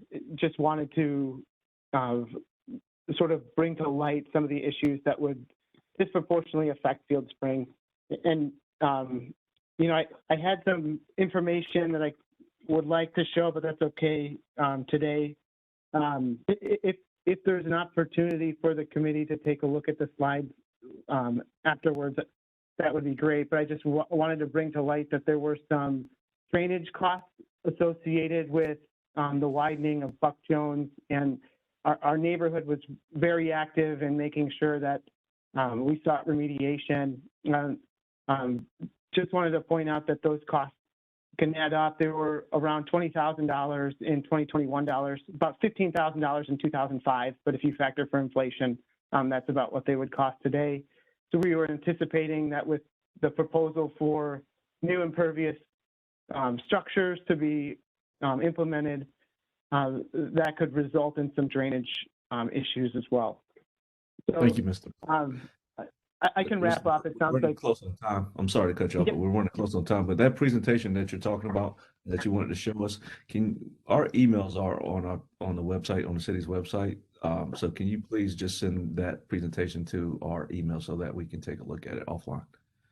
Yeah, absolutely. I think my only just in closing, thank you very much for giving us the opportunity to present. I think Mark Bertone and Selman did an excellent job. I mirror their sentiments. Same thing with the option that Jason presented. I think our community here on Field Spring would very much welcome the opportunity to explore option 3 and option 4 that Jason outlined in his memo. Yes. Thank you for your time. All right, thank you. Ira, can we please present the last speaker? Yes, sir. The last speaker is Blake Bolin. Hello, can everybody hear me? Yes, sir. All right, thank y'all for the opportunity to speak. I'll try to keep it short. I just want to reiterate what everyone else from Field Spring. Oh, let me state real quick. I do live Blake Bolin, 113 Field Spring Lane. That's Raleigh, North Carolina, 27606. Just wanted to reiterate some of the things that other people from Field Spring Lane have been saying. The only cut through from Jones Franklin, if you move forward with the street extension, the neighborhood street extension at the end of Field Spring, would be through our street. There would be no other proposed street that would cut off the red light at Plaza West at the intersection of Jones Franklin and Buck Jones.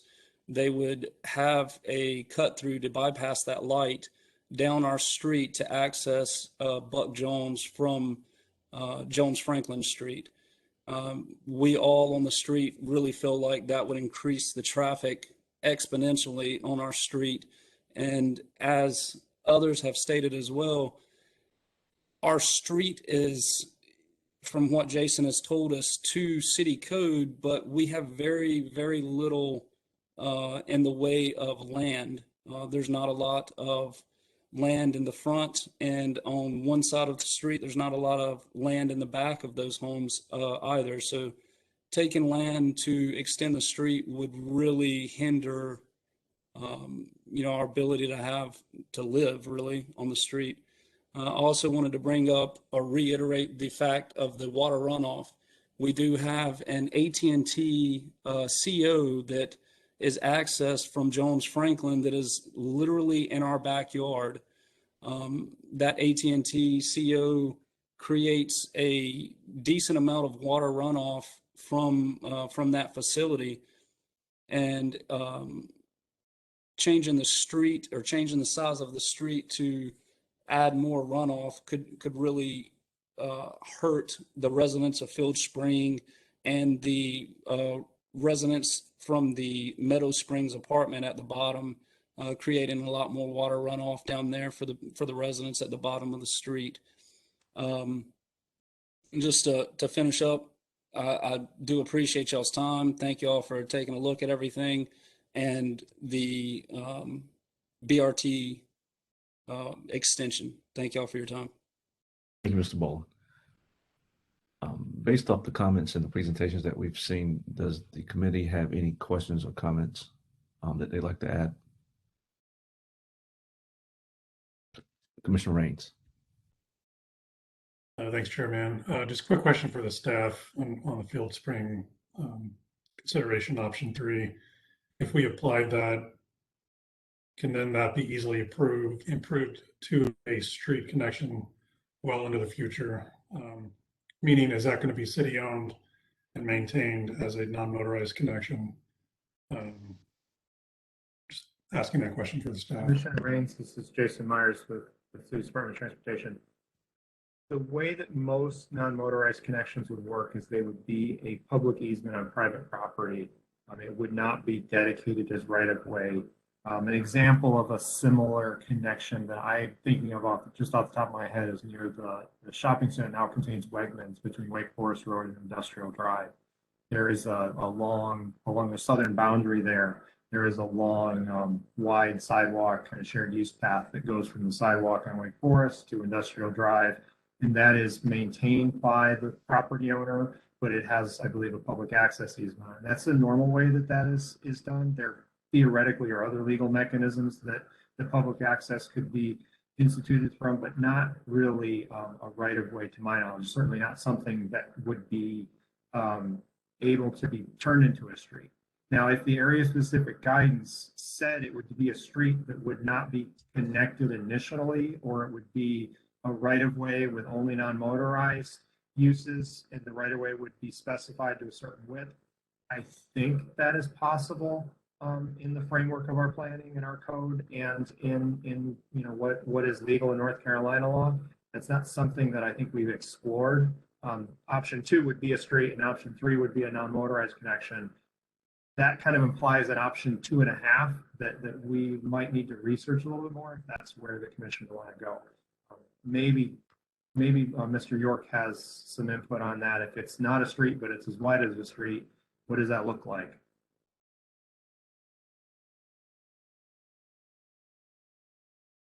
I would say that the description of the Wegmans public access sidewalk is the one that I've seen most common in these circumstances. And so I would assume it would be a similar arrangement if that was the option that was chosen. So what I'm hearing is that we need to make a decision, but we're light on time. I know if we want to have further discussion, we need to make a motion or recommendation to request for a time extension for another 45 days. Because if we don't take any action today, then we will exceed our deadline. With that being said, Mr. York, I'm sorry. Yes, since this is in the committee and it meets once a month, and we can change at the planning commission meeting, the committee report, or update the committee report, I would recommend 60 days because that gets you 2 meetings. Okay. And 45 gets you 1, and then you go to planning commission, and it's difficult with the holidays to meet these deadlines. And so I would recommend you look at least 60 days for something like this. And when the Capital North is reported out next week, you may want to modify that request similarly. Okay. Thank you, Mr. York. So what I'll do is I'll make a motion for a time extension on this case for 60 days. Do we have a second? I've got a second from Commissioner Rains. All in favor, show of hands. Those opposed to this time extension request, motion passes unanimously. That brings us to our third case. I just want to make a time note. We've got 4 cases today. Our final case that we'll be talking about today is the Planning Commission bylaws. We may have to hold that case or defer that case to our next meeting due to time constraints. I know we've got a number of speakers that are willing to speak or ready to speak to this third case that we'll be talking about. So this next case we'll be talking about is rezoning Z2121 8916 Six Forks Road. This is a rezoning request from residential 1 with the Falls Watershed Protection Overlay District to R4 for conditional use with the same Fall Watershed Overlay Protection District. Ms. Hannah Reck, will be presenting on this case. Good evening. Yes, so this is request Z2121 to rezone just under 14 acres from R1 to RX4 CU. See the zoning in the surrounding area to the north and to the east have the same R1 zoning and the Falls Watershed overlay, and then to the west and the south, mixed-use districts. This is the location of the site. This is in North Raleigh, south of the interchange with I-540. And again, you can see the land uses following the zoning you saw before, some commercial and office to the west and south, or intensity residential development. Close-up of the site, you can see it's mostly forested. Here are some views of the site from its frontage along Strickland Road and Six Forks Road. There are a number of zoning conditions that are proposed. These prohibit some of the uses that would normally be permitted, require exterior lighting to be shielded and aimed away from residentially zoned properties, and a limit on the height of light poles. Requirement that buildings be set back 100 feet from those residential parcels, and a limit on the height within 100 feet of those parcels, and that's a typo. Maximum of 3 stories and 50 feet. And then some additions to the neighborhood transition yards that would be required along that property, additions in plantings, and then a maximum of 200 residential units. And then conditions 7, 8, and 9 add on to the sort of stormwater requirements in the UDO and in the overlay. The overlay has a maximum of 30% impervious surface on a site, and this condition is promising 29%, with 1% going to green stormwater infrastructure. And then the UDO requires management of 2- and 10-year storm events, and these conditions would add 25- and 100-year storm events, as well as the 1-year 24-hour storm event to be controlled. And then conditions 10 and 11 pertain to the building and the street, so no parking between the building and, or rather, no more than 2 bays of parking between the building and the street. And the requirement that all buildings have a primary street facing entrance. And then finally, requirement to provide 2 dog waste stations. So overall, looking at existing and proposed zoning, this is a residential to a mixed use district, 3-story height limit to 4 stories. Those zoning conditions are capping the residential density, but it is still a significant increase in entitlement. And then some commercial uses like office are prohibited out in the conditions, and then the underlying limited use standards for retail are curbing that as well.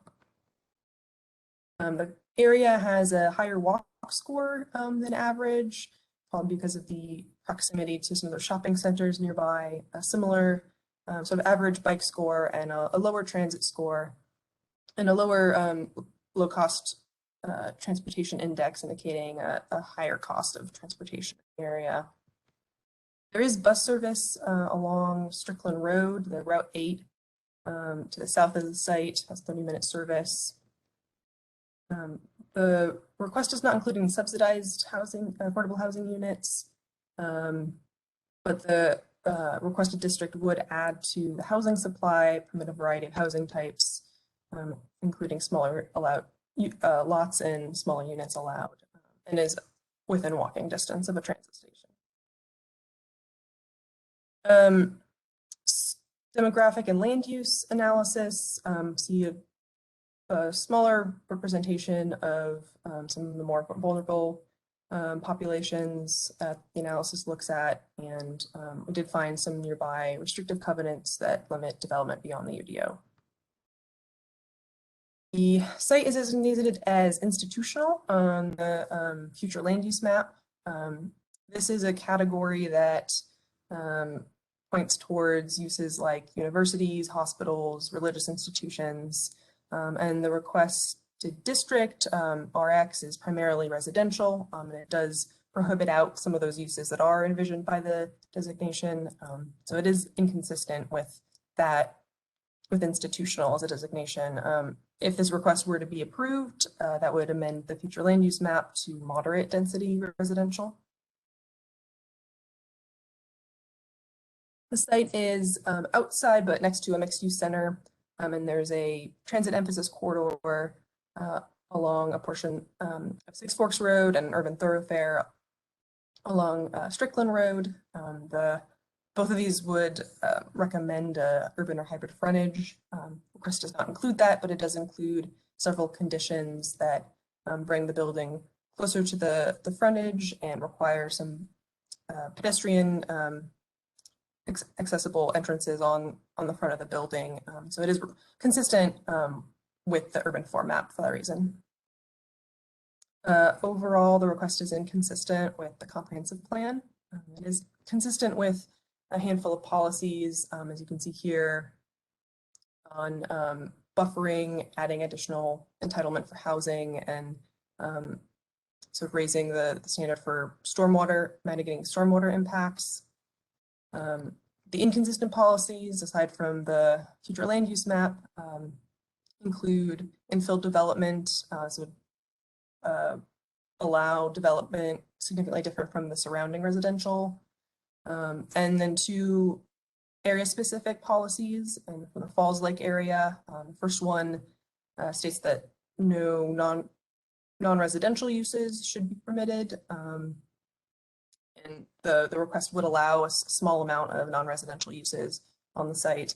And then the second states that in areas where city water and sewer is available, residential development should be no more than 4 units an acre. The 200 units on this site comes out to around 14 units to the acre, so that's significantly higher than that. So we see a group of policies where it's consistent, the request is consistent with. Those are policies that are general policies for the citywide, and the policies that is inconsistent with are the ones that are specific to the site or the small area. So that weighed heavily in this analysis. So that wraps up my analysis, presentation rather. Your deadline for action is on February 7th. Thank you, Ms. Reckoff. Ira, do we have the applicant here ready to speak to this? We do. I will go ahead and unmute Collier Marsh. Okay. And then there's 3 members of the public. Sorry, Collier. 3 members of the public I have in the meeting who are signed up to speak. Okay, thank you. Mr. Marsh. Good evening, Chairman, and members of the committee. I'm Collier Marsh with Parker, Poe, Adams, and Bernstein at 301 Fayetteville Street. Here on behalf of the applicant, have some other members on our team available on the line for any questions at the end of the process here. So we appreciate the opportunity to take a deep dive on this site with the committee of the whole. This is not a typical case. And so the committee and the commission's ultimate decision is going to require balancing of a number of different and often competing policies. So in this presentation, I'm going to try to explain all the different factors that we have to balance with this site, and then how our project strives to strike the best possible balance among all those factors. Next slide, please.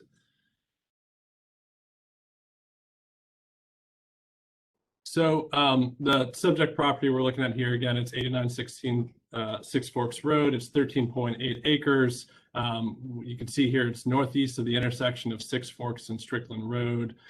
Six Forks is scheduled to be a 6-lane divided, and Strickland is 4-lane avenue divided. So major intersection, and also very close proximity to the interchange between Six Forks and 540. Next slide, please. So there are dense mixed uses in the surrounding area and to the west and to the south.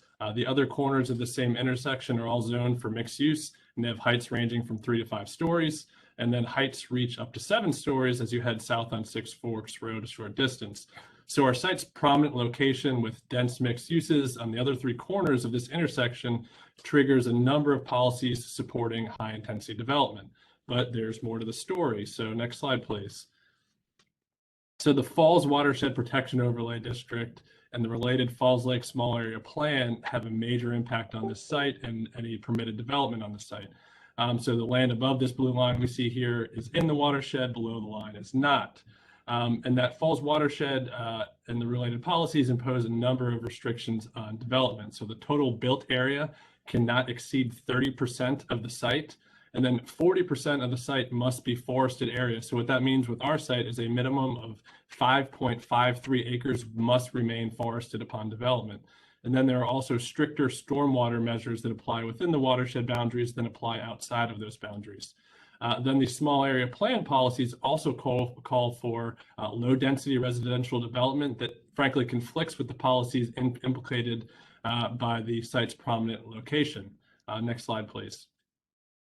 So all of these conflicting policies are reflected by the future land use map. So the other three corners of the intersection are designated as community mixed use. And again, that calls for higher density development up to 5 stories. In contrast, as you move north and east of the property, those properties are designated as rural residential, and these reflect the Falls Lake low density residential policies. But then our site stands out as something different. It's designated as institutional. And we believe this reflects the conflict that our site poses and the conflicting policies that apply to the property. So the institutional designation calls for large churches, schools, and even hospitals instead of the small area plan's suggested low density residential development. And so this conflict between the future land use map and the small area plan puts us in a bind when we try to rezone the site. We simply can't satisfy both. And so our team has tried to strike the best possible balance among all these factors. Next slide, please. So we are seeking an RX4 CU designation. We did start with a 5-story designation, but reduced the height in response to neighborhood feedback. We're offering 12 conditions that fall into several categories shown on the slide here. Limits on allowed development, enhanced buffers, several commitments exceeding the Falls watershed requirements, and then some street frontage requirements. Next slide, please. So 3 conditions limit the allowed development on the site. First, we've prohibited less desirable uses. Now, the staff report calls out this condition in 2 ways, noting first that a limited amount of non-residential uses are still allowed, and that puts us in conflict with the small area plan's residential only policies. But the report also notes that by prohibiting office, medical, and school uses, we then become inconsistent with the future land use map's institutional designation. So we're willing to adjust this condition to address these conflicting concerns in one of 2 ways. One would be either to limit uses to residential only uses, and the alternative would be to limit uses to residential uses plus the office, medical, and school uses that would fall into the institutional designation. The choice really depends on whether the small area plan or the future land use map should be given more weight. In the interest of transparency, the proposal here would be residential, and residential only, in our estimation, would be the appropriate adjustment here. The next limit on allowed development addresses neighbors' concerns and requires light shielding and a reduction of light pole heights. And then we've set a maximum of 200 residential units, which was reduced from 225 in response to neighborhood feedback. And I do want to pause for a moment to note that we have worked extensively with the surrounding neighborhood. We've had several meetings outside of those required in the rezoning process, and we've worked hard to address neighborhood concerns, but we're continuing to engage in discussions with those folks to ensure that we do have a compatible project. Next slide, please. And in furtherance of addressing those neighborhood concerns, we have proposed 3 conditions that require enhanced buffers between our site and adjacent residential development. The first condition provides a 100-foot vegetated buffer and no building zone. The second condition creates a transition in height, and it sets a 3-story height limit between 100 and 150 feet from the neighbors. Then the third condition requires a shrub wall at least 5 feet tall at planting, and that will act like a green fence between our project and the neighbors. Next slide, please. So this slide shows the cumulative impact of our buffer conditions and the watershed requirements. So our 100-foot vegetated buffer and our no building zone is shown in green. The 3-story zone is shown in yellow, and then the expected built area is shown in orange, and it's wrapped by the required hedgerow. And although that expected built area is conceptual, the watershed restrictions give a clear indication of where development would go. So to meet that 40% forested requirement, which again requires 5.53 acres of forested area, we're incentivized to preserve as many of the trees at the rear of the site as possible. And then because driveways count towards the maximum 30% built area, they're going to be as short as possible. So these factors ensure the built area will be compact and it will be as close to the intersection of Six Forks and Strickland as possible, with a substantial forested buffer between neighboring properties. Next slide, please. So the next category of conditions we have are those that exceed the Falls Watershed Protection Overlay District requirements. So some prior efforts to rezone the site sought to remove that overlay district. Here, we set out not only to maintain the overlay district, but exceed those requirements. So first, we've committed to a maximum of 29% impervious coverage. So that's reduction from the 30% built area. And then to use green stormwater infrastructure, such as pervious paver systems, for at least 1% of the built area. And that equates to 6,000 square feet, or at least 6,000 square feet. The next two conditions commit to the most stringent stormwater controls I've seen in a rezoning. We do have an engineer on the call, Justin Brown, who could speak at length to the extensive nature of these stormwater controls. But the Falls Watershed Overlay already has more stringent stormwater requirements than outside of the watershed. And then we've exceeded those requirements by doubling the amount of rainfall volume retainage on the site, and then controlling stormwater for the 25 and 100-year storms. Next slide, please. Then, to be consistent with urban form, we've included two conditions that require the elements of parking limited frontage that are feasible with this site. And I say feasible because with the limits on built area, it's hard to meet build-to requirements when you're trying to shrink that development and maintain forested area. But to accomplish the elements we can include, there can only be a maximum of 2 bays of on-site parking with a single drive aisle between buildings and the street, and principal buildings must include a primary street-facing entrance. Then our last condition isn't a frontage requirement, but it doesn't warrant a separate slide to cover. This was requested by neighbors in recent discussions to add 2 dog waste stations to the site, and there is an added environmental benefit, obviously, to reducing animal waste in the watershed and ensuring proper collection. Next slide, please. So turning to the back to the comprehensive plan analysis, this slide summarizes the staff report and its conclusions. There was not overwhelming inconsistency here. We've actually checked more consistent than inconsistent boxes. Staff did conclude we're consistent with the urban form map, we're compatible with the property, and we're compatible with the surrounding area. And staff found that we're also consistent with the 7 policies listed on the slide. The inconsistency identified in the staff report highlights the site's inherent conflict. So we're first inconsistent with the future land use map's institutional designation, and then that first inconsistent policy says the exact same thing, that zoning should be consistent with the future land use map. But then those first 2 inconsistencies conflict with the next 2 inconsistent policies, which call for only low density residential uses. Again, the conflict between the institutional designation and the small area plan. One calls for low density residential, one calls for higher density institutional uses. But again, as I said at the outset, although the comprehensive plan is a bit at odds here, we're prepared to modify our first zoning condition to address these inconsistencies by either restricting permitted uses to residential only uses, or restricting permitted uses to residential uses plus office, medical, and school uses.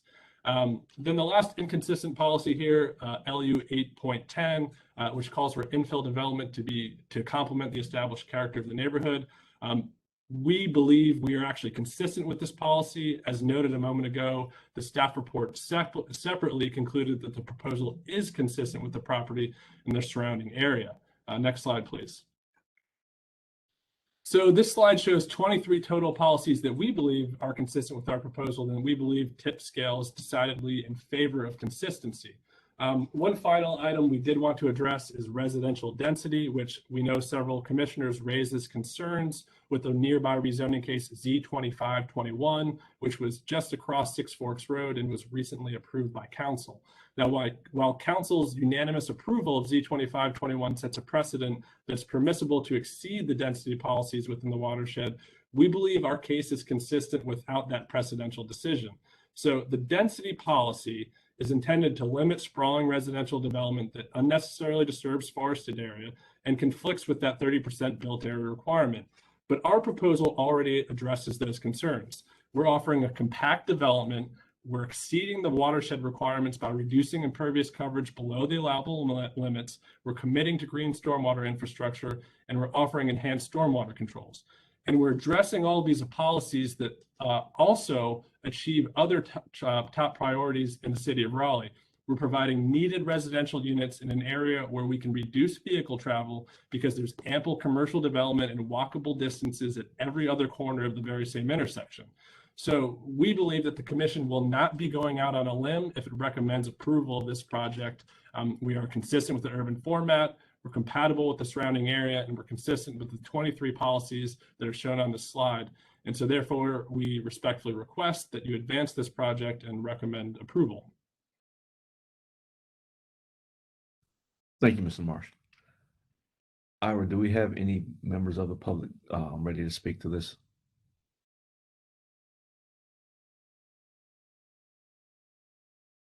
Yep, I will go first to Sharon Connolly. Okay. My main concern is that even though Mr. Marsh Ms. Conley, can you please state your address for the record? Sharon Conley, 9204 Ranworth Way, in Reedham Oaks, adjacent to this acreage. My major concern is that because of the height that they are requesting 4 stories, I realize that Collier Marsh said there are 7-story buildings somewhere along 6 Fourths. I don't know where they are, but I think on 3 stories is more than sufficient for the surrounding residential areas. That would be one of my requests. The other one is, of course, that 200 residential units is very puts a lot of impact on this neighborhood and these surrounding neighborhoods. So those are my major concerns. And of course, the traffic issue, the watershed, these are all major concerns also. But mainly if they would lower the height request to maybe 3 stories, that might be somewhat palatable. That's mostly what I have to say. Thank you, ma'am. Ira, can you please present the next speaker? Next, we'll go to Andre Mann. I'm Andre Mann at 9105 Kirk Hill Drive in Reedham Oaks.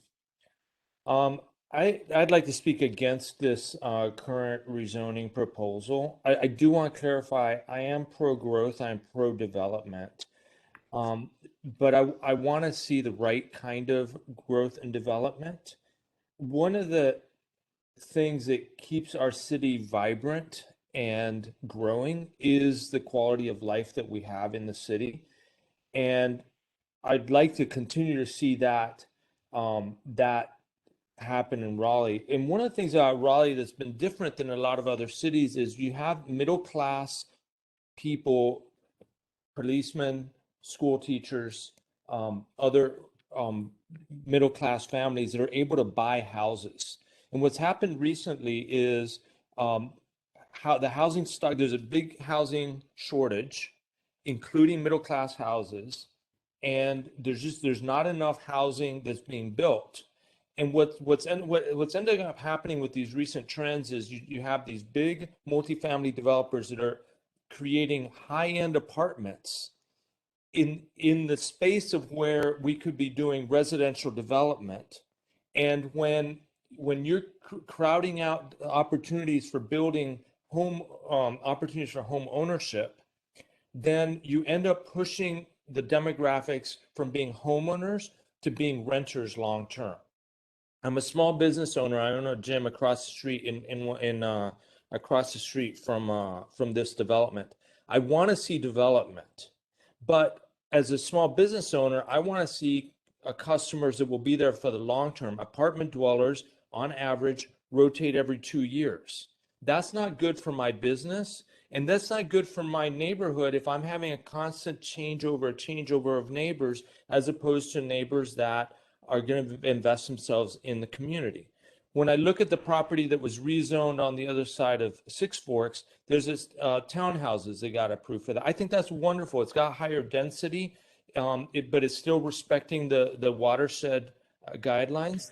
I would be in favor for the similar type of rezoning where it would have higher density, but it's promoting the type of housing that the middle class families are able to buy, as opposed to creating a culture of renting that Raleigh has avoided up until now. Raleigh is a very livable city. It's a great city for families. I don't want to see our city shift to be a rental primary market. So finally, if you guys do decide to approve multifamily here, I do think that the neighbors are concerned about the height of the buildings and the four-story buildings looking down into neighborhood houses. And so I think that that's a major consideration that I would ask for the committee to address. Thank you, Mr. Mann. Mr. Mabel, do we have a speaker? Yes, the last speaker I have on the list is Andy Pettish. Okay. Good afternoon, or good evening now, Mr. Chair and members of the commission. My name is Andy Pettish of Pettish Law on West Hargett Street here in Raleigh. 127 West Hargett Street, I'm sorry. I'm here on behalf of the represent the Reedham Oaks Homeowners Association, and wanted to express a few concerns. I've listed at this point my position, the Reedham Oaks Homeowners Association position, as undecided because we're still trying to understand the effects of this proposal, and in discussions with the developer over their proposal. And I do want to say that I appreciate Mr. Marsh's efforts and the developer's efforts to keep an open line of communication as this is moving forward. The concerns, and I will try to make this kind of quick, but the concerns, one is the intensive development in the Falls Lake watershed in general, that kind of intensity near the R1 zoning district. Especially considering that if you look at the topography where this falls, there is from that standpoint, a delineation on the east and west side of Six Forks.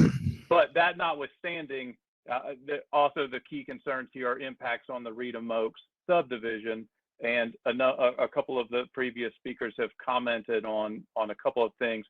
But we are in the process of talking with the developer about the building height. And they have been so far amenable to the idea of 3 stories potentially, but that's still ongoing in discussion. Talking about adequate buffers, I know that there's a lot here to like in terms of the buffers that they've proposed, but considering that this would be a much more intensive housing type adjacent to single family detached on fairly large lots, that there is a compatibility issue there, and even though you're going to have a significant amount of the area forested, probably between the two, in comparison to other developments, other neighbors, because of the overlay, the Falls Lake overlay, it's still, that's deciduous, the existing, and the hope certainly is that the mature forest will be retained. I think that's everybody's preference. But that is deciduous forest there, and so that's only going to be an effective screen for part of the year. And the location of the shrub wall is, from a distance standpoint, going to be less effective than if it were located close. So again, we're working with the developer on potential solutions or additional buffering for privacy, aesthetic, and to ameliorate other impacts. The stormwater is a big concern, not only because of the watershed itself, but also because of the topography. This property sits up much higher, especially in comparison to the homes in Reedham Oaks that are on the eastern boundary of the subject site, and so there are going to be some direct impacts there, and the proposed stormwater mitigation and management systems are, I agree with Mr. Marsh, are significant, but I think that we need some additional clarity and on exactly where, potentially where that would be located, and the functionality of it, et cetera, to have some assurance on the that it's going to work and not impact those adjacent properties, or potentially even have secondary effects on the stormwater management within Redham Oaks in that subdivision. Finally, something that we also have concerns about is, especially because of that topography and the adjacency of those homes, is sedimentation controls during construction. And so we're talking with the developer about that as well. And then finally, something that again is addressed in their conditions fairly significantly, and appreciate what they've done already and want to look at a little more closely, is the lighting, both the spread of the lighting for, you know, the very different kind of lighting for an apartment complex of this size compared to single family residential. And again, this is elevated above many of these homes. So we want to look at what, you know, exactly how that full cutoff lighting would work with the parking lot, and, you know, and potential visibility of light sources from a lower elevation, and also trying to address some light temperature issues. I think that if you're talking about putting a bluer light that is more consistent with daylight, that is a much less appealing kind of light to view from your home than a warmer temperature. And again, the developer has been receptive to these conversations. So I think we're at a good start here. The final point, I think, is maybe something that is going to get addressed later in the process, depending on how this rezoning goes. But we're dealing with a number of different projects that are potentially coming online here in this area, and I think traffic is something that needs to be considered for these folks who are don't have a light at their one of their closest interchange to this ingress egress to their neighborhood near this development. And so I think some considerations need to be made for that as well, for folks trying to make left turns across Six Forks. I was out there myself, and I can say certainly not the simplest way to get through an intersection. So I appreciate your time and listening to those thoughts, and I hope that you take those things into consideration as you review this matter further. Thank you, Mr. Pettis. Bringing it back to the table, any comments or questions regarding the presentation or this case from the committee?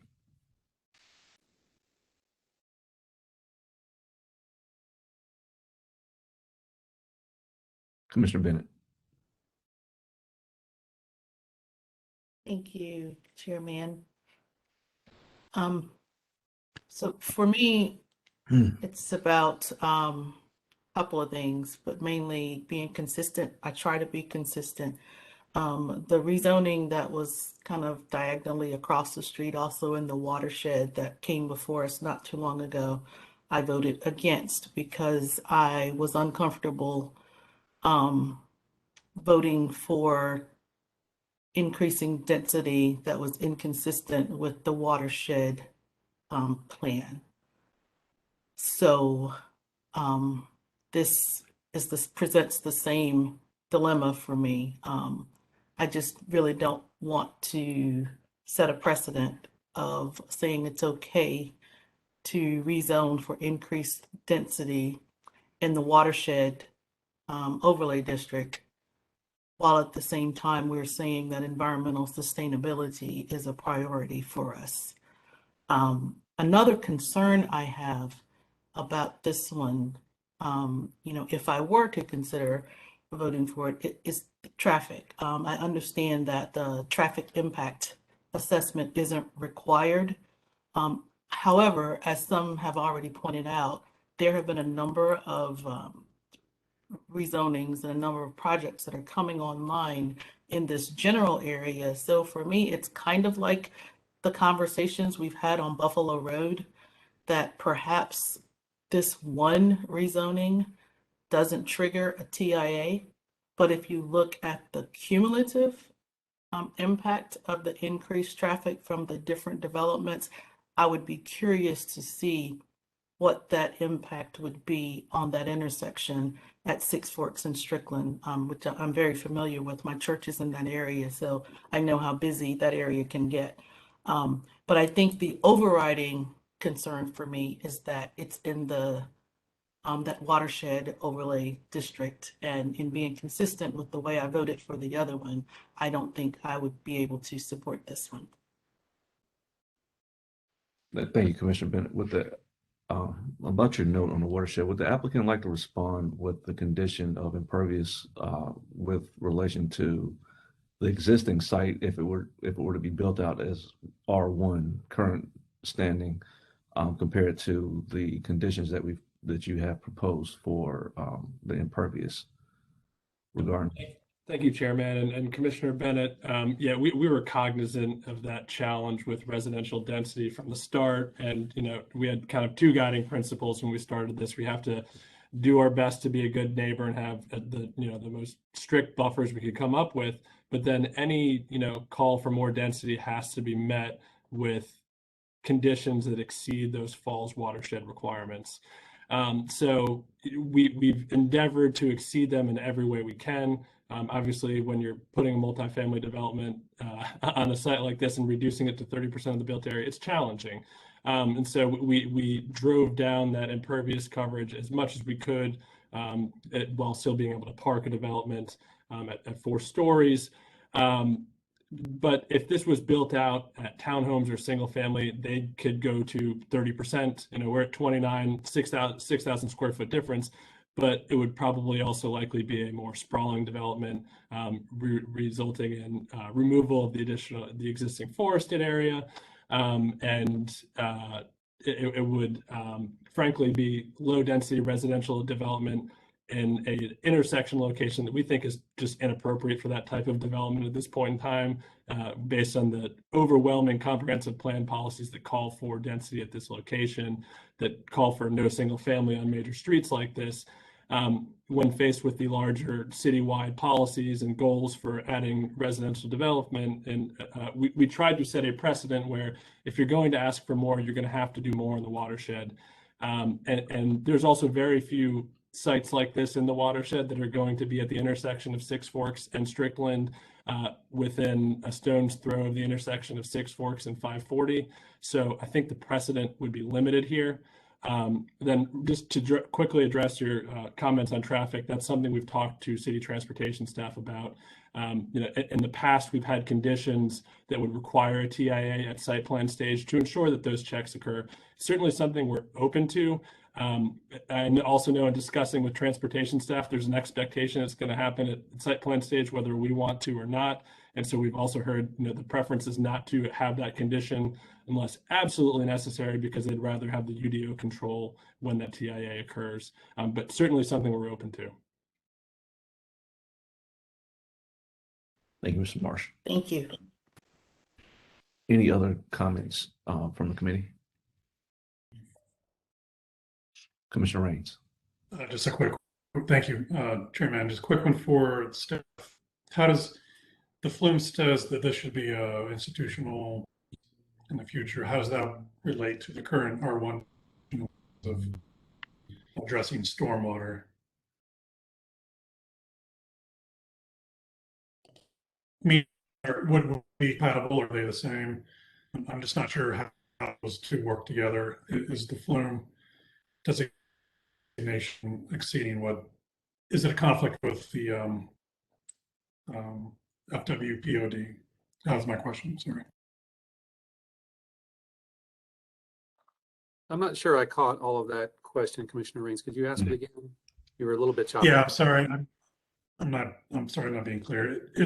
So the Flume states that this should be an institutional use. The FWPOD says it needs to be a protected area for the watershed. If it was an institutional use, does that would that exceed the R1 designation impacts stormwater in that area? Okay. If it was to be. Sorry to interrupt. I appreciate the clarification. And just for fairness, it wasn't because I didn't understand it. I just didn't hear the audio coming through. It was just a little bit chopped up. So I think what I'm hearing you ask is, does the institution designation on the future land use map, is that in conflict with the R1 underlying zoning? And how does that impact the regulations in the watershed? Am I asking that correctly? Restating that correctly? Yeah, okay. So I don't know that they're necessarily in conflict. The institutional designation and all land use designations are applied, understanding and in reliance of the underlying development regulations that must be met for a certain property. So the designation of institutional on this property would just be realized through a development pattern that has much less impervious surface on it, like an R1 zoning would.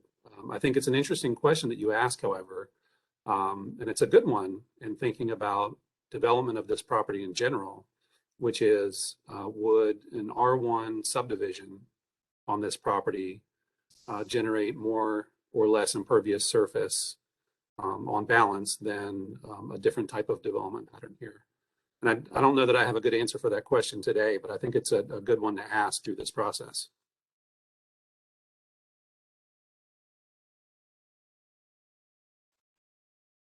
Any other questions or comments from the committee? Chair Fox.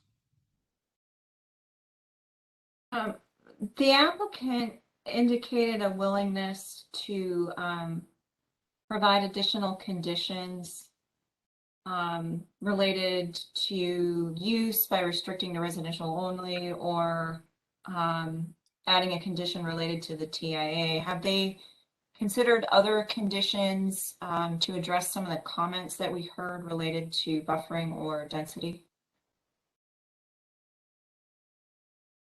Thank you, Chair Fox. We've looked at a number of different ways to adapt to the feedback. Some of the challenges are the conflicting feedback that we have here. There are a couple of development options that we presented, and to be candid, we're open to multiple ways to develop the site for multifamily. Again, we started with a 5-story development. We've talked to the neighbors about a 4-story development, and we've talked to them about a 3-story development. There's trade-offs with each. And so with a 4-story development, there's a potential to actually increase the reduction in impervious surface with this plan.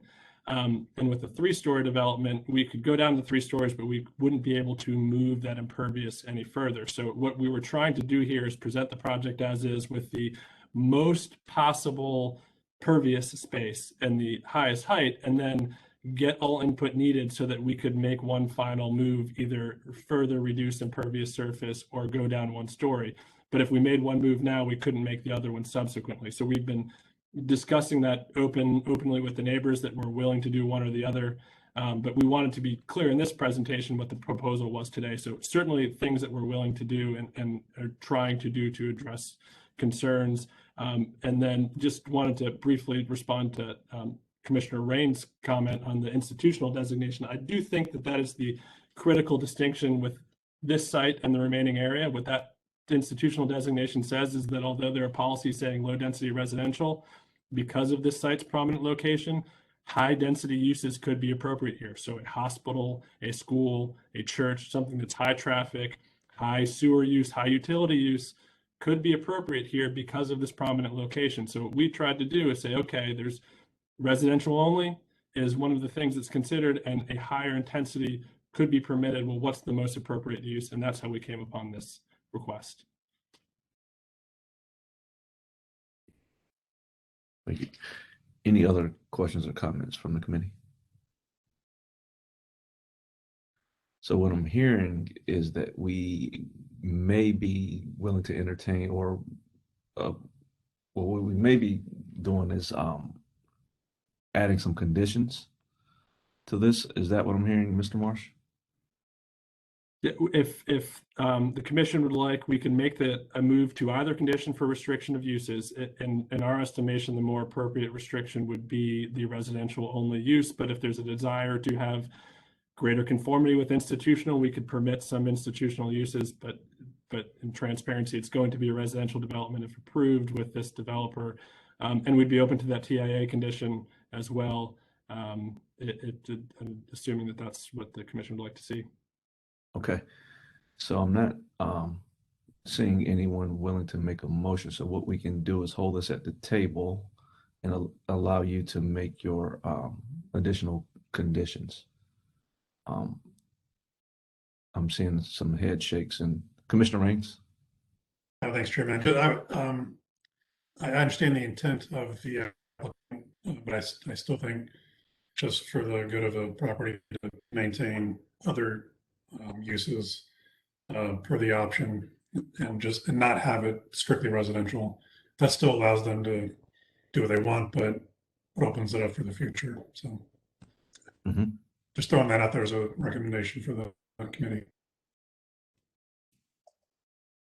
Commissioner Lamb.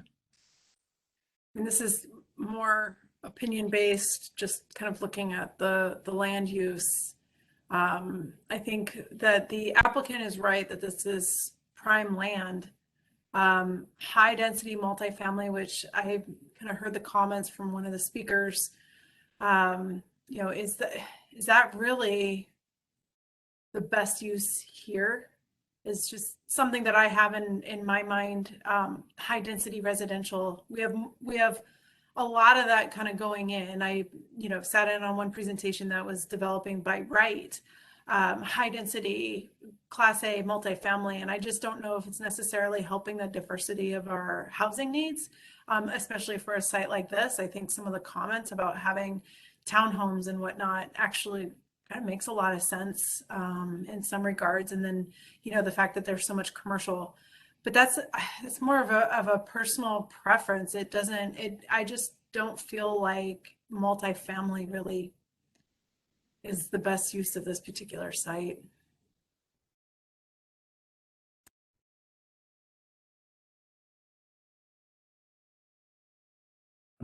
Thank you, Commissioner Lightman.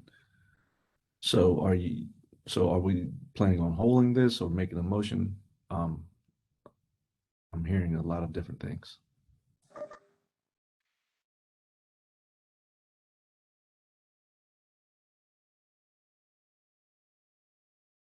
Commissioner Bennett.